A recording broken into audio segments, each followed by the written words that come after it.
और आज का हमारा टॉपिक क्या है भाई? आयनन ऊर्जा, आयनन एंथैल्पी, या आप उसको और किस नाम से जान सकते हो? आयनन विभव के नाम से आप इसको जान सकते हो। अगर इंग्लिश में मैं बात करूं तो आप इसको क्या कहोगे?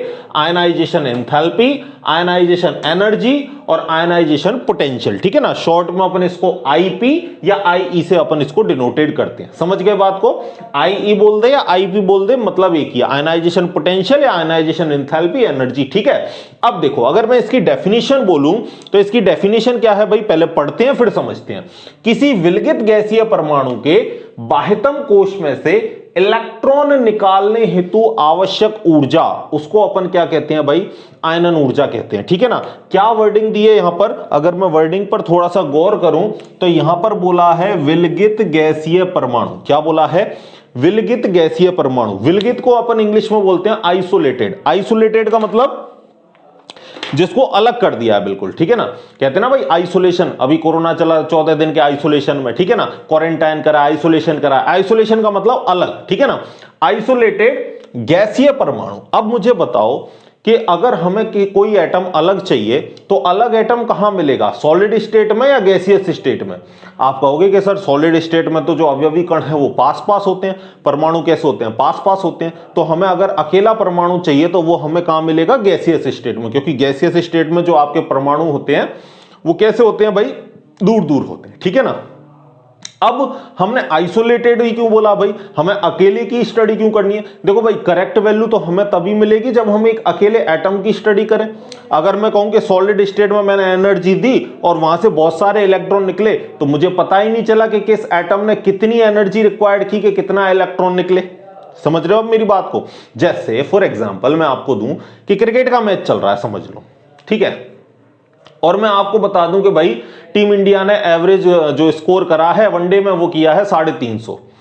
अब आपको कैसे पता चले कि किस खिलाड़ी ने कितने रन बनाए हैं? तो आप क्या करोगे कि भाई मुझे अलग अलग एक एक खिलाड़ी के बताओ कि फलाने खिलाड़ी ने कितने रन बनाए, इस खिलाड़ी ने कितने रन बनाए। समझ रहे हो? हर एक की आपने क्या की? स्टडी की। तो अगर इसी तरीके से हमको आयनाइजेशन एनर्जी निकालनी है तो हम क्या करते हैं? हर एक सिंगल एटम की स्टडी करते हैं, और वो सिंगल एटम हमें कब मिलेगा भाई? गैसियस स्टेट में मिलेगा। इस वजह से हमने यहां पर वर्ड क्या किया है? किसी विलगित गैसीय परमाणु के बाह्यतम कोश में से, सबसे लास्ट वाले में से, क्योंकि आसानी से जो इलेक्ट्रॉन निकलेगा वो मुझे बताओ कौन से कोश से निकलेगा? जो सबसे बाहर हो, क्योंकि जो सबसे बाहर होगा उस पर नाभिक का आकर्षण कम लग रहा होगा, तो वो आपका आसानी से क्या हो सकता है? रिमूव हो सकता है। जब आप इसको एनर्जी दोगे तो एनर्जी देने पर ये क्या है? यहां से रिमूव हो सकता है। तो हमने क्या बोला कि परमाणु के बाह्यतम कोश में से इलेक्ट्रॉन निकालने के लिए आवश्यक ऊर्जा को क्या कहते हैं? आयनन ऊर्जा कहते हैं। तो इस इलेक्ट्रॉन को निकालने के लिए आपको जितनी ऊर्जा की आवश्यकता होगी आप उसको आयनन ऊर्जा कहोगे, आयनन एंथैल्पी कहोगे या आयनन विभव कहोगे। समझ गए? अब इसकी यूनिट की बात कर लें तो इसकी यूनिट क्या होती है? या तो देखो इसकी यूनिट आप दे दो इलेक्ट्रोवोल्ट। ठीक है, या आप क्या दे दो इसकी जगह? आप इसकी जगह ये भी यूज कर सकते हो किलो जूल पर वोल्ट। ठीक है, तो आपको जो बेटर लगे आप उस यूनिट को दे सकते हो। ठीक है, अब देखते हैं कि भाई कौन कौन से ऐसे फैक्टर हैं जो आयनाइजेशन एनर्जी को क्या है? इफेक्ट करते हैं। फैक्टर से पहले मैं चलो आपको एक एग्जांपल भी देता हूं। जैसे कोई मान लिया हमारे पास कोई भी एलिमेंट्स है M। ठीक है, इसमें से हमने एक इलेक्ट्रॉन निकाला और आप सबको पता है कि इलेक्ट्रॉन निकल जाता है तो स्पीसीज पर कौन सा चार्ज आएगा? पॉजिटिव चार्ज आएगा। इलेक्ट्रॉनों का निष्कासन होता है, धनावेश आता है। इलेक्ट्रॉन ग्रहण करते हैं, ऋणावेश आता है। ये बात हमको पता है। अब एक इलेक्ट्रॉन निकाला है तो आप इसको या तो IE1 दे दो या आप इसको IP1 दे दो। फर्स्ट आयनाइजेशन एनर्जी या फर्स्ट आयनाइजेशन पोटेंशियल, कोई भी आप इसको वर्ड दे सकते हो। ठीक है, सपोज हम यहां IE1 की बात कर लेते हैं। ठीक है, IP को हमने नेग्लेक्ट कर दिया। आप चाहो तो IP1 भी लिख सकते हो, कोई दिक्कत वाली बात नहीं है। फिर अगर मैं इसमें से दूसरा इलेक्ट्रॉन निकालूं तो इस प्लस में से अगर मैंने दूसरा इलेक्ट्रॉन निकाला तो हम उसको क्या लिखेंगे? IE second ionisation energy. और दूसरा इलेक्ट्रॉन निकाला तब मुझे बताओ एक प्लस तो पहले से था, अब क्या आ जाएगा? इसके ऊपर 2 प्लस आ जाएगा। 2 प्लस का मतलब इसको हम डायरेक्ट ऐसे भी लिख सकते हैं। क्या लिख सकते हैं? 2 प्लस, और एक इलेक्ट्रॉन इसने और रिमूव कर दिया। इसी तरीके से अब इसमें से दोबारा से इलेक्ट्रॉन निकालें। ठीक है, तो अब इलेक्ट्रॉन निकाला, एक इलेक्ट्रॉन और निकला, और एक इलेक्ट्रॉन और निकला तो एक पॉजिटिव और बढ़ा, और +2 बढ़ के अब कितना हो गया? +3 हो गया। तो अगर मैं इस आयनाइजेशन एनर्जी का क्रम लिखूं तो क्रम क्या होगा भाई? अगर मैं इस आयनाइजेशन एंथैल्पी का क्रम लिखूं तो प्रथम आयनाइजेशन एंथैल्पी के मान कैसे होंगे? सबसे कम। इससे ज्यादा किसके होंगे? द्वितीय आयनन एनर्जी के मान। और इससे ज्यादा किसके होंगे भाई? तृतीय आयनन एनर्जी के मान। ये ऑर्डर क्यों आया समझना भाई, ठीक है। देखो, अब तो उदासीन था पहली कंडीशन में, कोई चार्ज नहीं है, आसानी से इलेक्ट्रॉन दे देगा, ठीक है, दे दिया इलेक्ट्रॉन, बन गया आपका पॉजिटिव। अब मुझे बताओ कि यहां कौन सी स्पीसीज स्थायी है, ये या ये? आप कहोगे कि सर न्यूट्रल तो स्थायी था, लेकिन एक इलेक्ट्रॉन निकल गया तो इसके ऊपर एक इलेक्ट्रॉन की कमी आ गई। तो मुझे बताओ कि ये क्या चाहता है? एम प्लस आयन क्या चाहता है? ये चाहता है कि मुझे एक इलेक्ट्रॉन मिले और मैं उदासीन हो जाऊं, मैं स्टेबल हो जाऊं, ये तो ये चाहता है। आप क्या चाहते हो? आप चाहते हो उल्टा इससे इलेक्ट्रॉन निकालना, ठीक है भाई। अगले पर ऑलरेडी कमी चल रही है और आप उल्टा इससे इलेक्ट्रॉन निकाल रहे हो, तो ये आसानी से दे देगा क्या? नहीं देगा आसानी से। और आसानी से नहीं देगा तो एनर्जी ज्यादा देनी पड़ेगी। एनर्जी ज्यादा देनी पड़ेगी तो आयनाइजेशन एनर्जी के मान कैसे आएंगे? ज्यादा आएंगे। बोलो भाई बात आई समझ में या नहीं? दूसरी अगर मैं बात बताऊं तो आपको अब इधर देखो, इधर एक बार और देख लेते हैं। यहां कितने इलेक्ट्रॉनों की कमी है? 2 इलेक्ट्रॉनों की कमी। अरे ये तो क्या चाहता है? ये चाहता है कि मुझे 2 इलेक्ट्रॉन मिले, मैं 2 इलेक्ट्रॉन ग्रहण करके उदासीन अवस्था में आऊं और स्थायी हो जाऊं।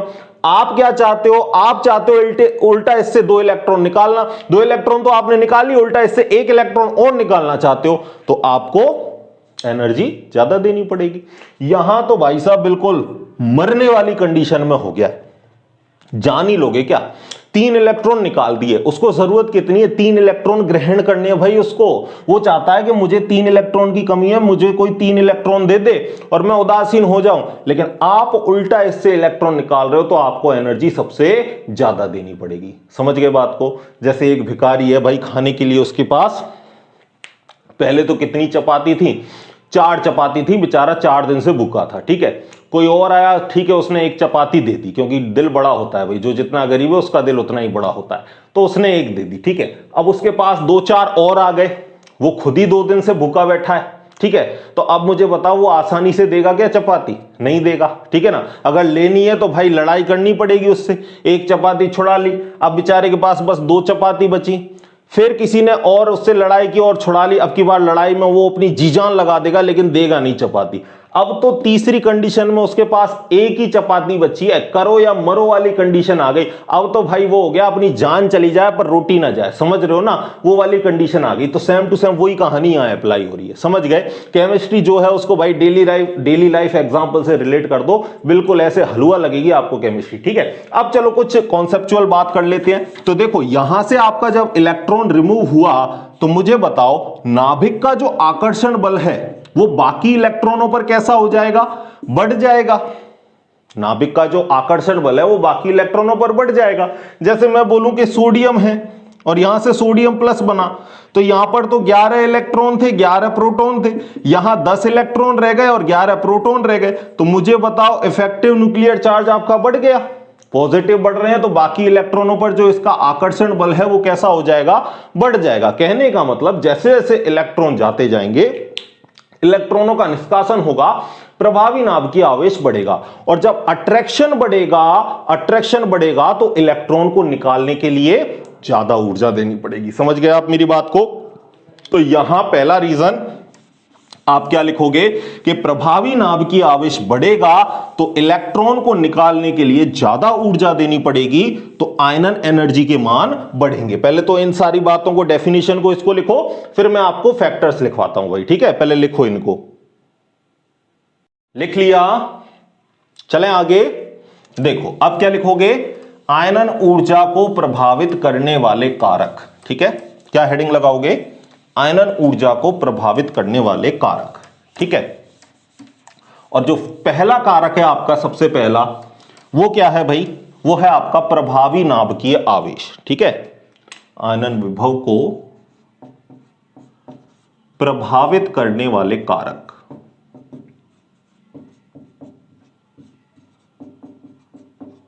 ठीक है। Factors affecting the ionisation energy. और पहला फैक्टर है आपका प्रभावी नाभिकीय आवेश। प्रभावी नाभिकीय आवेश, ठीक है। जिसको आप क्या बोलोगे, इफेक्टिव न्यूक्लियर चार्ज। आप इसको Z इफेक्टिव से भी दिखा रहे थे, ठीक है। अब मुझे बताओ कि अगर अट्रैक्शन बढ़ेगा, अगर अट्रैक्शन बढ़ेगा तो इलेक्ट्रॉन को निकालने के लिए आपको ज्यादा ऊर्जा देनी पड़ेगी, और ज्यादा ऊर्जा देनी पड़ेगी तो कहने का मतलब आयनन एनर्जी के मान बढ़ेंगे भाई, ठीक है। जैसे ये आपका है, एक इलेक्ट्रॉन आपका यहां है, एक इलेक्ट्रॉन यहां है, तो इसके लिए अट्रैक्शन ज्यादा है, इसके लिए अट्रैक्शन कम है। अगर इस इलेक्ट्रॉन को निकालना है तो एनर्जी कम देनी पड़ेगी, न्यूक्लियर का अट्रैक्शन कम है। और अगर इस इलेक्ट्रॉन को निकालना है तो एनर्जी ज्यादा देनी पड़ेगी। तो कहने का मतलब जितना आकर्षण ज्यादा उतना क्या होगा भाई, एनर्जी ज्यादा लगेगी। तो आयनाइजेशन एनर्जी के मान कैसे आएंगे, ज्यादा आएंगे। समझ गए भाई। जैसे समझ लो घर में क्या है भाई, आपके रिश्तेदारों में फंक्शन है, ठीक है ना, किसी की शादी है, और आपके घर में कोई मेहमान आपको लेने के लिए आए, ठीक है। और सबसे पहले वो किसको ले रहे हैं भाई, बच्चों को ले जा रहे हैं, ठीक है ना, कि बच्चों को भेज दो साहब, थोड़ी मस्ती करेंगे, आपस में खेलेंगे कूदेंगे, थोड़ा पारिवारिक माहौल बनेगा, बढ़िया रहेगा, ठीक है। तो ये समझ लो सेंटर है भाई, आपके माता पिता हैं, ठीक है, जो सेंटर में है।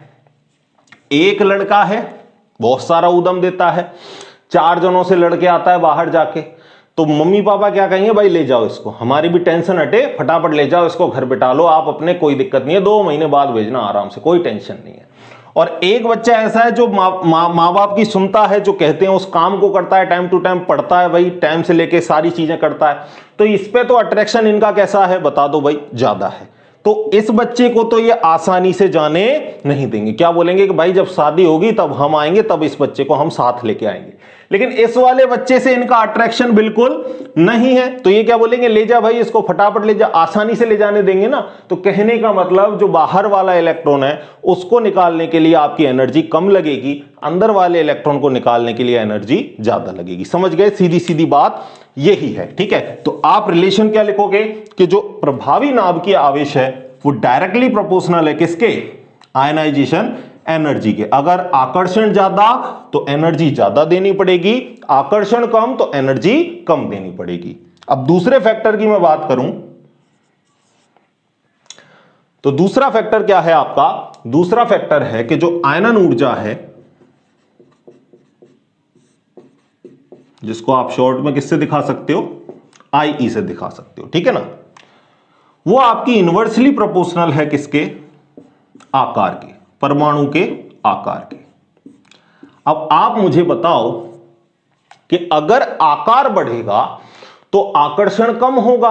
भाई ये आपका नाभिक रहा, ये आपका आकार बढ़ रहा है, और जैसे जैसे आकार बढ़ेगा वैसे वैसे इस इलेक्ट्रॉन पर आकर्षण कैसा होगा, कम होगा। तो आकार बढ़ रहा है, प्रभावी नाभिकीय आवेश घट रहा है, और प्रभावी नाभिकीय आवेश घट रहा है तो आयनन ऊर्जा भी घट रही है। समझ गए मेरी बात को। तो जैसे जैसे आकार बढ़ेगा वैसे वैसे आयनन एंथैल्पी के मान कैसे होंगे, कम होंगे। क्यों कम होंगे, क्योंकि आकार बढ़ता है तो प्रभावी नाभिकीय आवेश घटता है, और प्रभावी नाभिकीय आवेश घटता है तो आयनन ऊर्जा के मान भी कैसे होते हैं, घटते हैं, ठीक है ना। अब अगर मैं एक सामान्यतः आपको क्रम बताऊं आकार का, तो देखो, लीना करे रब से फरियाद, ठीक है ना, ये हमने एक वर्ग 1 के तत्व हमने ले लिए। अब आपको पता है कि भाई वर्ग 1 में जाए तो हम इसको, अब आवर्त सारणी लेके बैठोगे आप, ठीक है ना, आवर्त सारणी में दोबारा यहां बनाऊंगा नहीं, आप अपने हाथ में लेके बैठोगे भाई, जो भी आपके पास है पर्चा, ठीक है, या कॉपी में आपने लिख रखा है तो उसको भी आप खोल के बैठ सकते हो। तो ये लीना करे रब से फरियाद कुछ इस तरीके से था, ठीक है। अब ऊपर से नीचे जाते हैं तो हमें पता है आकार बढ़ता है, और आकार बढ़ता है तो हमें पता है प्रभावी नाभिकीय आवेश घटता है, और प्रभावी नाभिकीय आवेश घटता है तो हमें पता है आयनन ऊर्जा के मान भी कैसे होते हैं, घटते हैं। तो अगर मैं बोलूं आयनन ऊर्जा के मान सबसे कम किसके लिए होंगे, तो आप बोलोगे आयनन ऊर्जा के मान सबसे कम किसके लिए होंगे, सीजियम के लिए होंगे। और अगर मैं बोलूं आयनन ऊर्जा के मान सबसे ज्यादा किसके लिए होंगे, तो आप कहोगे कि यहां पर सबसे ज्यादा किसके लिए होंगे, लिथियम के लिए होंगे। समझ गए बात को। तो लिथियम के लिए सबसे ज्यादा और सीजियम के लिए सबसे कम, ठीक है ना। देख लो भाई, इसको भी लिख लो एग्जाम्पल, ठीक है। लिखो बातों को, फिर आपको मैं तीसरा फैक्टर भी आपको समझाता हूं। लिख ली भाई, लिख लिया। देखो अब तीसरा फैक्टर देखो, तीसरे फैक्टर को आप इसी को चेंज करके ऐसे भी लिख सकते हो कि जो आयनन ऊर्जा है वो इनवर्सली प्रोपोर्शनल है मुख्य क्वांटम संख्या के, या आप इसको ऐसे भी लिख सकते हो, n किसको बताता है, कोशों की संख्या को, ठीक है, तो आप ऐसे भी कह सकते हो कि जो आयनन ऊर्जा के मान है वो मुख्य क्वांटम संख्या के कैसे हैं, व्युत्क्रमानुपाती, या कोश की संख्या जैसे जैसे बढ़ेगी वैसे वैसे आयनन ऊर्जा के मान कैसे होंगे, कम होंगे। समझ गए बात को? देख लो, यही देख लो डायग्राम में, ये n बराबर 1 था, ये n बराबर 2 था, ये n बराबर 3 था। तो जैसे जैसे कोश की संख्या बढ़ती है, हमें पता है कोश की संख्या बढ़ती है तो आकार बढ़ता है, और आकार बढ़ेगा तो आयनन ऊर्जा के मान कैसे होंगे, कम होंगे। बोलो बात आ गई समझ में? तो तीसरा कैरेक्टर हमको यहां पे समझ में आ गया। चौथा कौन सा है प्रभाव भाई? पेनेट्रेटिंग इफेक्ट, जिसको हिंदी में हम क्या बोलते हैं, भेदन क्षमता। क्या बोलते हैं? भेदन क्षमता, पेनेट्रेटिंग इफेक्ट। ये क्या है भाई? कक्षक का केंद्रक की ओर जाने की प्रवृत्ति। तो मैं इसकी एक बार डेफिनेशन लिख देता हूं, कक्षक का केंद्रक की ओर जाने की प्रवृत्ति, केंद्रक की ओर, या मैं कहूं सेंटर, नाभिक की ओर, नाभिक यहां पे लिखें ज्यादा बेटर रहेगा, कक्षक का नाभिक की ओर आकर्षित होने की प्रवृत्ति, आकर्षित होने की प्रवृत्ति क्या कहलाती है भाई? पेनेट्रेटिंग इफेक्ट कहलाती। या मैं इसको अलग वर्ड में ऐसे भी कह सकता हूं कि कोई भी इलेक्ट्रॉन है वो अपने इलेक्ट्रॉन क्लाउड को है ना भेद कर वो जाना चाहता है, क्या? न्यूक्लियस के पास अट्रैक्ट होने के लिए जाना चाहता है। भाई हर किसी को क्या चाहिए? अटेंशन चाहिए, अट्रैक्शन चाहिए, ठीक है ना। अब इलेक्ट्रॉन की क्या कोशिश रहती है कि इसका जो भी यहां पर इलेक्ट्रॉन क्लाउड है ये इसको भेद कर कहां जाने की पॉसिबिलिटी रखता है भाई? कहां अट्रैक्ट होने की पॉसिबिलिटी रखता है? ये नाभिक से अट्रैक्ट होने की पॉसिबिलिटी रखता है, ये प्रवृत्ति रखता है, आप ऐसे कह सकते हो। सीधी सीधी बात है, नेगेटिव पॉजिटिव में अट्रैक्शन होगा। तो मुझे बताओ अट्रैक्शन सबसे बढ़िया कहां होगा? अट्रैक्शन सबसे बढ़िया वहां होगा जो ऑर्बिट आपकी, या मैं कहूं जो ऑर्बिटल आपका नाभिक के सबसे पास में होगा। और हमको पता है नाभिक के सबसे पास में कौन सा कक्षक होता है? एस कक्षक होता है, ठीक है ना। तो आप क्या कहोगे कि जो भेदन क्षमता है वो सबसे ज्यादा किसकी होगी? एस की। फिर उसके बाद किसका नंबर आता है? पी का। उसके बाद किसका नंबर आता है? डी का। और उसके बाद किसका नंबर आता है भाई? एफ का नंबर आता है। क्योंकि सीधी सीधी बात आपको बताई थी मैंने, एस के लिए मुख्य क्वांटम संख्या कहां से स्टार्ट होती है? 1 से। पी के लिए भी कहां से स्टार्ट होती है? 2 से। डी के लिए 3 से, और एफ के लिए 4 से। यानी एफ के लिए तो एन बराबर 4 से स्टार्ट होगी, जबकि एस के लिए एन बराबर 1 से ही स्टार्ट हो जाएगी। तो मुझे बताओ सबसे पास कौन है? सबसे पास है एस, तो एस सबसे पास है तो इसकी भेदन क्षमता सबसे ज्यादा होगी, ठीक है। पी उससे दूर है, डी उससे दूर है, और एफ आपका सबसे दूर है। तो भेदन क्षमता का आपका ऑर्डर ये है। अब भेदन क्षमता से क्या तात्पर्य है भाई? एक ऑर्डर बताता हूं मैं आपको, ठीक है। मिटा दो भाई इसको, पहले लिख लो, चलो फिर मिटाता हूं कुछ चीजों को। लिखो पहले इन बातों को, लिख लिया?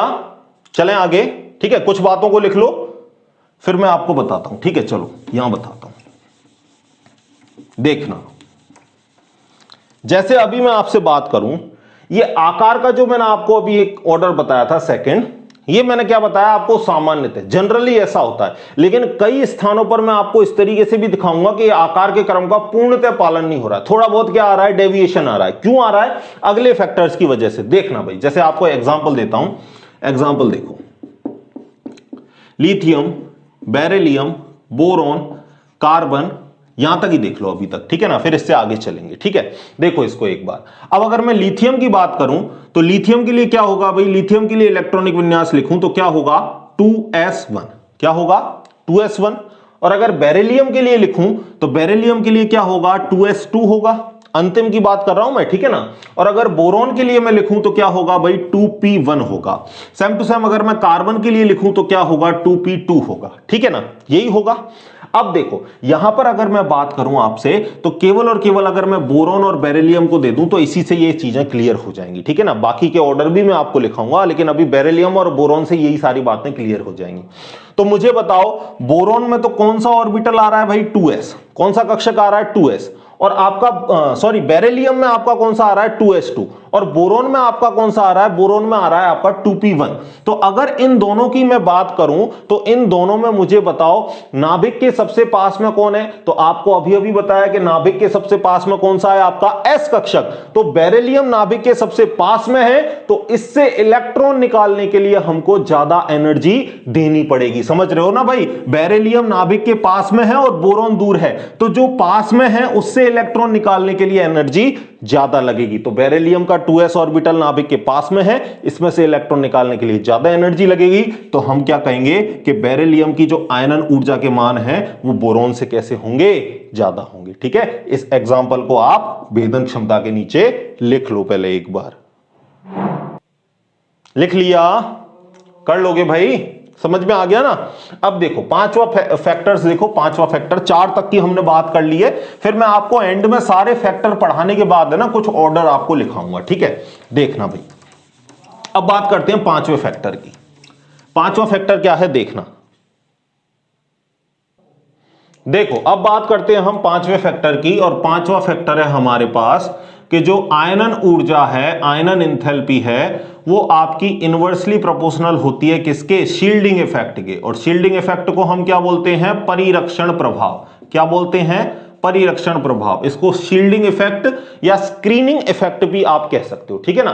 क्या है ये, मैं आपको बता चुका हूं कि आंतरिक कोश के इलेक्ट्रॉनों द्वारा नाभिक का आकर्षण बल रोक लिया जाता है, बाहर वाले इलेक्ट्रॉनों को नाभिक का आकर्षण बल फील होने नहीं देते। ठीक है ना। यानी अगर आप डेफिनेशन लिखोगे तो क्या लिखोगे, आंतरिक कोश के इलेक्ट्रॉनों द्वारा नाभिक का आकर्षण बल अपने तक सीमित करके रखा जाता है, बाहर वाले इलेक्ट्रॉनों तक पहुंचने नहीं दिया जाता है। बाह्यतम कोश के इलेक्ट्रॉनों तक नाभिक का आकर्षण पहुंचने नहीं दिया जाता है। इस प्रभाव को हम क्या कहते हैं, परिरक्षण प्रभाव कहते हैं। एक तरीके से इन्होंने क्या कर ली, रक्षा कर ली किसकी, बाह्यतम कोश के इलेक्ट्रॉनों की। इन तक ये नाभिक का आकर्षण बल पहुंचने ही नहीं दे रहे, यहां तक ही रोक के रख लिया। तो हम इसको क्या कहेंगे, परिरक्षण प्रभाव कहेंगे। क्या कहेंगे कि भाई आंतरिक कोश के जो इलेक्ट्रॉनों हैं उन्होंने एक तरीके से रक्षा कर ली हमारी किससे, प्रभावी नाभिकीय आवेश से। अब मुझे बताओ कि जब इस नाभिक का इसके ऊपर अट्रैक्शन नहीं होगा, इसके ऊपर अट्रैक्शन नहीं होगा, तो क्या होगा, ये इलेक्ट्रॉन दूर जाएंगे, और दूर जाएंगे तो आकार कैसा होगा, बढ़ेगा। ठीक है, अगर अट्रैक्शन बढ़ता तो ये पास आते तो आकार कैसा होता, छोटा होता। यानी मैं कह सकता हूं क्या कि जैसे जैसे परिरक्षण प्रभाव बढ़ेगा, जैसे जैसे परिरक्षण प्रभाव बढ़ेगा, वैसे वैसे आपका आकार बढ़ेगा। कह सकता हूं मैं इस बात को, बिल्कुल कह सकता हूं। जैसे जैसे परिरक्षण प्रभाव बढ़ेगा, इलेक्ट्रॉनों तक आकर्षण लगेगा नहीं, और आकर्षण लगेगा नहीं तो साइज बढ़ेगा। और आपको पता है कि साइज बढ़ता है तो आयनाइजेशन एनर्जी कम होती है। साइज बढ़ा, जेड इफेक्टिव कम हुआ, जेड इफेक्टिव कम हुआ, आयनाइजेशन एनर्जी भी कैसी हुई, कम हुई। तो समझ गए आप यहां से इस बात को कि परिरक्षण प्रभाव बढ़ता है तो आकार बढ़ता है, और आकार बढ़ता है तो आयनन ऊर्जा के मान कैसे होते हैं, कम होते हैं। बोलो भाई, बात आ गई समझ में। अगला फैक्टर देखो, पॉइंट नंबर 6। अगला क्या है कि जो अर्धपूरित कक्षक हैं और जो पूर्ण पूरित कक्षक हैं उनका स्थायित्व तो आपका कैसा होता है, ज्यादा होता है। मैं इनकी कहानी बता चुका हूं आपको। तो अगला पॉइंट क्या लिखोगे, अर्धपूरित व पूर्ण पूरित कक्षकों का स्थायित्व, अर्धपूरित हाफ फिल्ड व पूर्ण पूरित कक्षकों का स्थायित्व, पूर्ण पूरित कक्षकों का स्थायित्व कैसा होता है, स्थायित्व अधिक होता है, स्थायित्व अधिक होता है। अतः इनकी आयनन ऊर्जा के मान, इनकी आयनन ऊर्जा के मान अधिक होते हैं। आयनन ऊर्जा के मान कैसे होते हैं भाई, अधिक होते हैं। समझ गए बात को। तो अगर मैं बोलूं कि P6 है, P3 है और P4 है, तो मुझे पता है पूर्ण पूरित कक्षकों का स्थायित्व तो सबसे ज्यादा है। तो जो स्टेबल है वो इलेक्ट्रॉन देना ही नहीं चाहता। अरे भाई मैं स्थायी हूं, मैं इलेक्ट्रॉन बिल्कुल नहीं देना चाहता, क्योंकि मेरा जो स्थायित्व है वो कैसा हो जाएगा, खराब हो जाएगा। लेकिन फिर भी अगर इलेक्ट्रॉन निकालने हैं तो मेरे लिए एनर्जी आपको ज्यादा देनी पड़ेगी। समझ गए मेरी बात को। कहने का मतलब जो P6 कक्षक है, जो पूर्ण पूरित है, उसका जो स्थायित्व है वो सबसे ज्यादा है। तो जिसका स्थायित्व ज्यादा, उसमें से इलेक्ट्रॉन निकालना है, ज्यादा एनर्जी देनी पड़ेगी। P3 आपका अर्धपूरित कक्षक है, इसका स्थायित्व P6 से कम है, तो इसमें आपको एनर्जी इससे कम देनी पड़ेगी। लेकिन P4 से ज्यादा स्थायित्व किसका है, P3 का है, क्योंकि अर्धपूरित है ना P3। तो P4 वाला तो आसानी से एक इलेक्ट्रॉन निकाल देगा, क्यों निकाल देगा? अरे भाई एक इलेक्ट्रॉन निकाल के वो फटाफट p3 में आ जाएगा ना, और p3 कैसी कंडीशन है? स्थाई है भाई, अर्धपूरित स्थाई विन्यास है। तो कहने का मतलब आप क्या लिखोगे यहां पर कि अर्धपूरित कक्षक का स्थायित्व ज्यादा है, इसलिए p4 से ज्यादा आपको एनर्जी किसमें देनी पड़ेगी? p3 में देनी पड़ेगी। समझ गए मेरी बात को? अब ये एग्जांपल भी करवाऊंगा, एक लास्ट फैक्टर को आप और देख लो। 7, ionisation energy directly proportional to positive charge.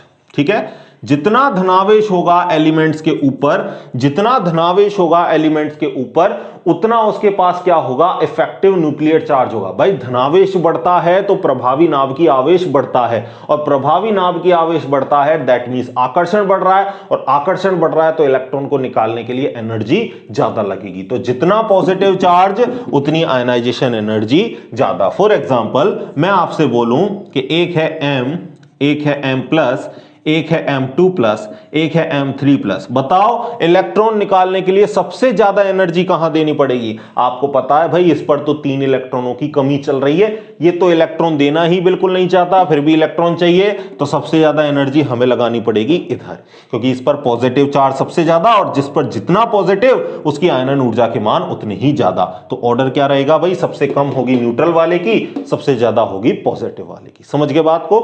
लिख लो इस चीज को। फिर एक एग्जांपल मैं आपको और देता हूं, ठीक है? लिखो इस चीज को और देखना भाई, एग्जांपल देखना। अब चीजें क्लियर होंगी क्योंकि सारे फैक्टर्स मैंने आपको बता दिए। अब देखो, लिख लिया? ये ऊपर वाला मिटा दूं भाई? चलो यहां से इसको भी हम मिटा देते हैं। अब एग्जांपल लिखाता हूं मैं आपके लिए, ध्यान देना भाई, ठीक है? देखो एग्जांपल देखो, ली बी ब क न ओ फ। ठीक है ना? ये आपको मैंने एग्जांपल दे दिए, lithium, beryllium, boron, carbon, nitrogen, oxygen, fluorine. ठीक है ना? पीरियोडिक टेबल लेके बैठोगे। वैसे अगर मैं आपको बताऊं तो जनरली मैंने आपको क्या बताया था कि जब आप आवर्त में बाएं से दाएं जाते हो तो आयनाइजेशन एनर्जी आपकी बढ़ेगी, क्योंकि आवर्त में बाएं से दाएं जाने पर जेड इफेक्टिव कैसा होता है? बढ़ता है। लेकिन ऊपर से नीचे जाते हो तो आपका जेड इफेक्टिव घटता है, और जेड इफेक्टिव घटता है तो आयनाइजेशन एनर्जी के मान भी कैसे होते हैं? घटते हैं, क्योंकि Z effective is directly proportional to क्या था भाई? Ionisation energy. ठीक है ना? ये चीज मैं आपको बता चुका हूं। लेकिन ये ऑर्डर आपका बिल्कुल एज इट इज नहीं चलता कि आप एज इट इज जाओगे तो हमेशा आयनन ऊर्जा के मान आपके कैसे होंगे? यहां पर बढ़ेंगे, या ऊपर से नीचे जाओगे तो हमेशा इस तरीके की कहानी हो, ये जरूरी नहीं है। ठीक है? जैसे मैं यहां पर आपको बात बताऊं तो lithium, beryllium, boron, carbon, nitrogen, oxygen, fluorine आवर्त की बात कर रहे हैं। अगर आप पीरियोडिक टेबल देखोगे तो बिल्कुल आपको लग रहा है बाएं से हम कहां जा रहे हैं? दाईं तरफ जा रहे हैं। ठीक है? तो अगर मैं इसके लिए बात करूं तो देखो, बेरिलियम का मैंने अभी आपको बताया था 2s2 है, और इसका कितना है? अब बाह्यतम कोश का इलेक्ट्रॉनिक विन्यास 2p1 है। ठीक है? तो आपको पता है s कक्षक नाभिक के ज्यादा पास में होता है, तो आपको पता है ज्यादा पास में होगा तो बेरिलियम से इलेक्ट्रॉन निकालने के लिए आपको ज्यादा एनर्जी देनी पड़ेगी। तो यहां पे आप क्या कहोगे कि बोरॉन के लिए तो कम एनर्जी लगेगी और बेरिलियम के लिए एनर्जी कैसी लगेगी भाई? ज्यादा लगेगी। ठीक है? क्योंकि यहां से यहां जा रहे हैं, आयनन ऊर्जा के मान बढ़ेंगे। तो सबसे ज्यादा तो किसके लिए होंगे भाई? फ्लोरीन के लिए होंगे। सबसे कम किसके लिए होंगे? लिथियम के लिए होंगे। ये बात समझ में आ गई? अब और आगे चलते हैं। तो अगर हम कार्बन पर गए तो कार्बन के लिए लास्ट में हम क्या लिखेंगे? 2p2, और नाइट्रोजन के लिए क्या लिखेंगे? 2p3, और ऑक्सीजन के लिए क्या लिखेंगे? 2p4। यही लिखेंगे ना? अब मुझे बताओ P3 में आपको पता है P3 का जो आयनन ऊर्जा के मान है वो P4 से कैसे होते हैं? ज्यादा होते हैं। यानी अगर मैं नाइट्रोजन और ऑक्सीजन की बात करूं तो आपको पता है नाइट्रोजन में कैसा विन्यास है? स्थायी अर्धपूरित विन्यास है। अरे भाई P3 आ रहा है ना, तो इसका क्या है? स्थायी अर्धपूरित विन्यास है। और आपको पता है स्थायी विन्यास के लिए आपको एनर्जी ज्यादा देनी पड़ती है। तो अगर मैं बात करूं कि नाइट्रोजन और ऑक्सीजन में से ज्यादा आयनन ऊर्जा के मान किसके होंगे, तो आप कहोगे कि नाइट्रोजन से अगर इलेक्ट्रॉन निकालना है तो ज्यादा एनर्जी देनी पड़ेगी। कहने का मतलब नाइट्रोजन और ऑक्सीजन में आपको जो एनर्जी है सबसे ज्यादा किसमें देनी पड़ेगी? नाइट्रोजन में देनी पड़ेगी। और सबसे एंड में कौन आ जाएगा भाई? फ्लोरीन आ जाएगा। समझ गए? तो रीजन आपसे कोई पूछ ले तो आप क्या कहोगे? यहां पर 2p4 है और यहां पर 2p3 है, दैट्स व्हाई 2p4 में कम एनर्जी देनी पड़ेगी और 2p3 में आपको ज्यादा एनर्जी देनी पड़ेगी। बोलो भाई, बात आ गई समझ में? फटाफट लिखो, फिर और कुछ आपको नई बातें बताता हूं। ठीक है? लिख लो भाई, देखना।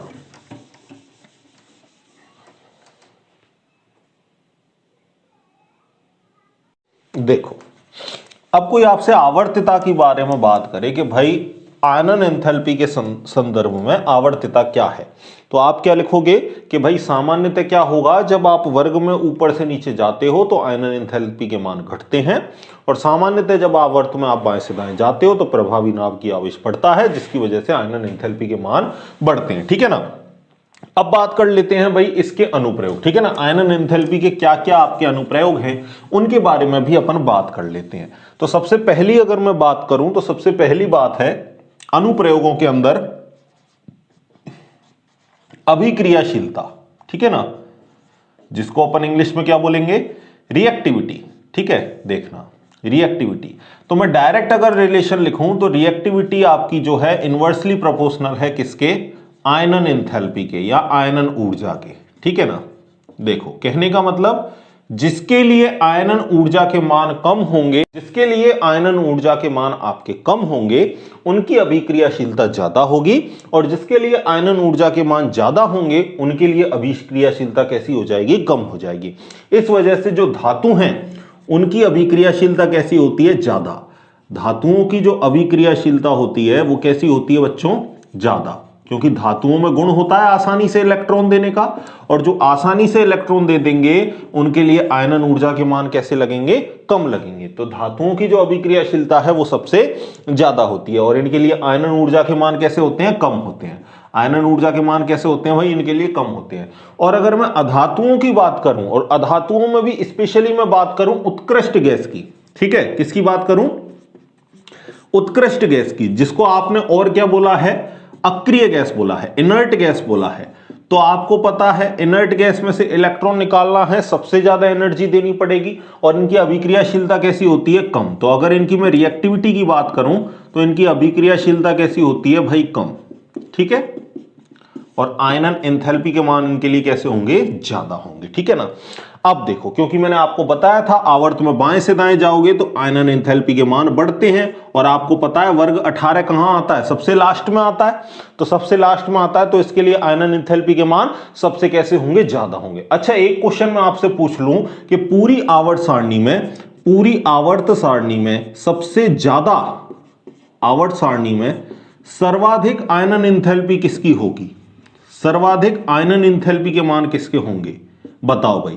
तो सबसे ज्यादा आयनन एंथैल्पी के मान आपके किसके होंगे, हीलियम के होंगे, क्योंकि हमें पता है इधर से इधर जाते हैं तो आयनन एंथैल्पी के मान बढ़ते हैं, और यहां पर हमें पता है कौन सी गैस आती है भाई, इनर्ट, हीना, नीना और करीना, ऐसे रहना, यही आती है। और हमें यह भी पता है ऊपर से नीचे जाते हैं तो आयनन एंथैल्पी के मान घटते हैं। यानी अगर मैं पर्टिकुलर 18वें वर्ग की बात करूं तो ऊपर से नीचे जाऊंगा तो मान घटेंगे, यानी रेडॉन के लिए, जीनोन के लिए तो मान कैसे होंगे, कम होंगे। तो मान सबसे ज्यादा इस वर्ग में किसके लिए है, हीलियम के लिए। तो आपको पता है इधर से इधर जाता हूं तो आयनन एंथैल्पी के मान सर्वाधिक, और आपको पता है नीचे से ऊपर जाऊंगा तो आयनन एंथैल्पी के मान भी बढ़ेंगे, नीचे से ऊपर जाऊंगा बढ़ेंगे, ऊपर से नीचे आऊंगा तो कैसे होंगे, घटेंगे। कहने का मतलब हीलियम के आयनन एंथैल्पी के मान पूरी आवर्त सारणी में सबसे ज्यादा है। अब ज्यादा की बात कर ली तो भाई कम की बात भी कर लेते हैं। तो आवर्त सारणी में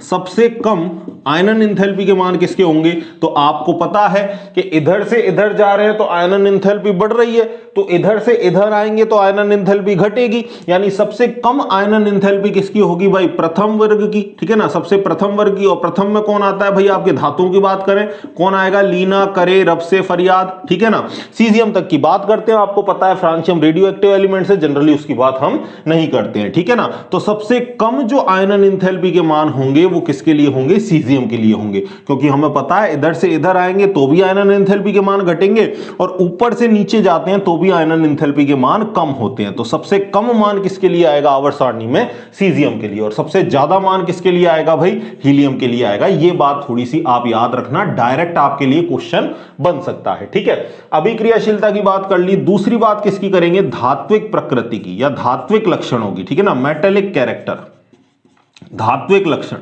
तो धात्विक लक्षण से क्या तात्पर्य है, सीधी सीधी एक बात बोलूंगा, अगर कोई भी इलेक्ट्रॉन, कोई भी एलिमेंट्स, कोई भी तत्व इलेक्ट्रॉन त्यागने की गुणधर्म रखता है, इलेक्ट्रॉन त्यागने की प्रोबेबिलिटी रखता है, अगर इलेक्ट्रॉन आसानी से त्यागता है तो हम क्या कहेंगे, उसके अंदर कैसे लक्षण है भाई, धात्विक लक्षण है। और अगर कोई स्पीसीज, कोई तत्व आपका इलेक्ट्रॉन ग्रहण करने की प्रोबेबिलिटी रखता है, संभावना रखता है, या वो इलेक्ट्रॉन आसानी से नहीं देता, तो आप उसको क्या कहोगे, उसके अंदर कैसे कैरेक्टर है, अधात्विक कैरेक्टर है। समझ गए मेरी बात को? तो जहां भी धात्विक लक्षणों की बात करेंगे आप क्या कहोगे, तत्व जिसकी इलेक्ट्रॉन त्यागने की प्रवृत्ति है। ठीक है, तो आपको पता है इलेक्ट्रॉन आसानी से कब निकलेगा भाई, धनायन तो तभी बनेगा ना जब इलेक्ट्रॉन आसानी से निकले, और इलेक्ट्रॉन आसानी से तब निकलेगा जब आयनन एंथैल्पी के मान कम हो। तो हम क्या कहेंगे, धात्विक लक्षण आपके इनवर्सली प्रोपोर्शनल हैं किसके, आयनन एंथैल्पी के, यानी आयनन एंथैल्पी के मान कम होंगे तो आपके धात्विक लक्षण बढ़ेंगे। समझ गए?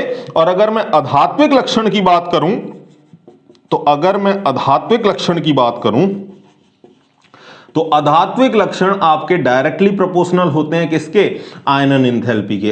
अगर आयनन ऊर्जा के मान बढ़ेंगे तो अधात्विक लक्षण भी बढ़ेंगे। इसी वजह से धातुओं को तो देखो कहां रखा गया है, आवर्त सारणी में इधर की तरफ, और जैसे जैसे आप बाएं से दाएं तरफ जाओगे तो आपको अधातु मिलने लगेंगे। ठीक है ना, आपको पता है वर्ग 1 को हमने क्षारीय धातु, क्षारीय मृदा धातु बोला था ना, तो कहने का मतलब धातु तो कहां रखे गए हैं भाई, स्टार्टिंग में रखे गए हैं, और जैसे जैसे बाएं से दाईं तरफ जाओगे आप तो आपकी अधातुएं आती जाएंगी। अधातुओं में जितनी भी गैस हैं वो आपकी किसमें आ जाएंगी, अधातुओं में आ जाएंगी। तो आप इधर देखोगे ऑक्सीजन, फ्लोरीन, नाइट्रोजन वगैरह सारी आपकी इधर से बाएं से दाएं जाओगे तब मिलेंगी। तो कहने का मतलब आवर्त सारणी में जैसे जैसे हम दाईं तरफ बढ़ेंगे वैसे वैसे आपको अधातुएं मिलेंगी, और जैसे जैसे हम दाएं से बाईं तरफ आएंगे यानी इस तरफ आएंगे तो हमें क्या मिलेंगे, धातुएं मिलेंगी। समझ गए बात को? तो यहां से इन दोनों कैरेक्टर्स को आप याद रखोगे। तीसरा है ऑक्सीकरण अवस्था। ठीक है, इसको भी देखो, ऑक्सीकरण अवस्था। तो पहले तो इन दोनों को लिख लो, फिर अगले की बात करते हैं। ठीक है, मिटा के मैं अगले की बात करता हूं, पहले इन दोनों को आप एक बार लिख लो भाई। लिख लिया? चलो अब बात करते हैं ऑक्सीकरण अवस्था के स्थायित्व की। ठीक है ना, देखो ये वाला कैरेक्टर भी पढ़ो भाई, क्योंकि यहां से एक बार कंपटीशन एग्जाम में क्वेश्चन बन गया था। ठीक है ना, तो याद रखने वाली चीज है, इसको आप याद रखोगे। ठीक है, देखो क्या पूछा गया था क्वेश्चन, वो भी मैं आपको बताऊंगा। ठीक है, देखो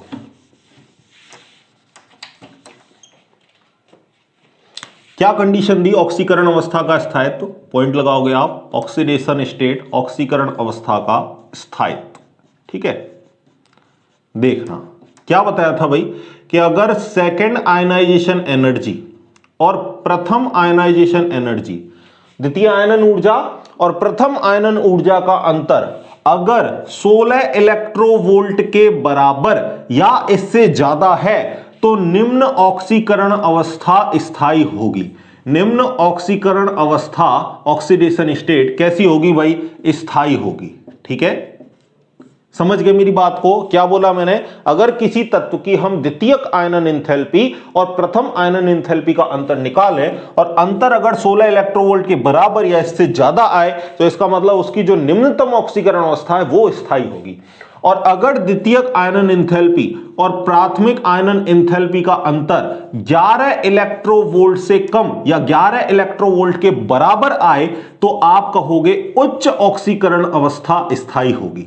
कौन सी ऑक्सीकरण अवस्था स्थायी होगी, उच्च ऑक्सीकरण अवस्था स्थायी होगी। एक्सपेरिमेंटल वैल्यू है भाई, इस चीज को आप डायरेक्ट याद रखोगे। अब एक एग्जांपल के थ्रू इन चीजों को क्लियर करता हूं। देखो अब अगर मैं सोडियम में चेक करूं तो सोडियम में जो द्वितीयक आयनन एंथैल्पी और प्राथमिक आयनन एंथैल्पी का जो अंतर है वो कितना निकल के आता है, 42.2 इलेक्ट्रोवोल्ट निकल के आता है। और अगर मैं 42.2 इलेक्ट्रोवोल्ट को चेक करूं तो इसके मान 16 इलेक्ट्रोवोल्ट से ज्यादा हैं। तो आपको पता है अगर मान ज्यादा है 16 इलेक्ट्रोवोल्ट से तो मुझे बताओ कौन सी ऑक्सीकरण अवस्था स्थायी होगी, निम्न ऑक्सीकरण अवस्था स्थायी होगी।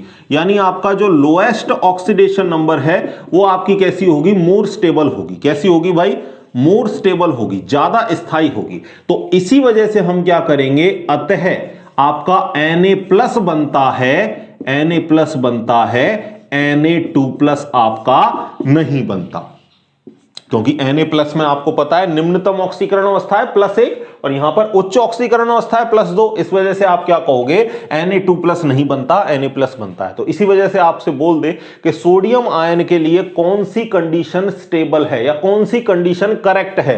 तो कंडीशन कौन सी करेक्ट है कि जो आयनन एंथैल्पी का जो अंतर है द्वितीयक और प्रथम का वो किसके बराबर होना चाहिए, 16 इलेक्ट्रोवोल्ट के बराबर या 16 इलेक्ट्रोवोल्ट से ज्यादा होना चाहिए। इस तरीके से क्वेश्चन पूछा था। सेम टू सेम अगर मैं मैं बात करूं, एक और एग्जांपल ले लेता हूं, इसको दे देते हैं एग्जांपल नंबर 1 और अगले वाले को दे देते हैं एग्जांपल नंबर 2। अगर मैं मैग्नीशियम के केस में बात करूं, अगर मैं Mg के केस में बात करूं, तो यहां पर जो द्वितीयक आयनन एंथैल्पी और जो प्राथमिक आयनन एंथैल्पी का अंतर था वो कितना था भाई? 7.4 इलेक्ट्रोवोल्ट। कितना था? 7.4 इलेक्ट्रोवोल्ट।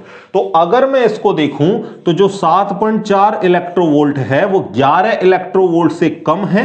ठीक है, तो कम अगर आ जाएगा तो हमें पता है उच्च ऑक्सीकरण अवस्था स्थायी होगी, मतलब highest oxidation state. Oxidation state कैसी होगी आपकी?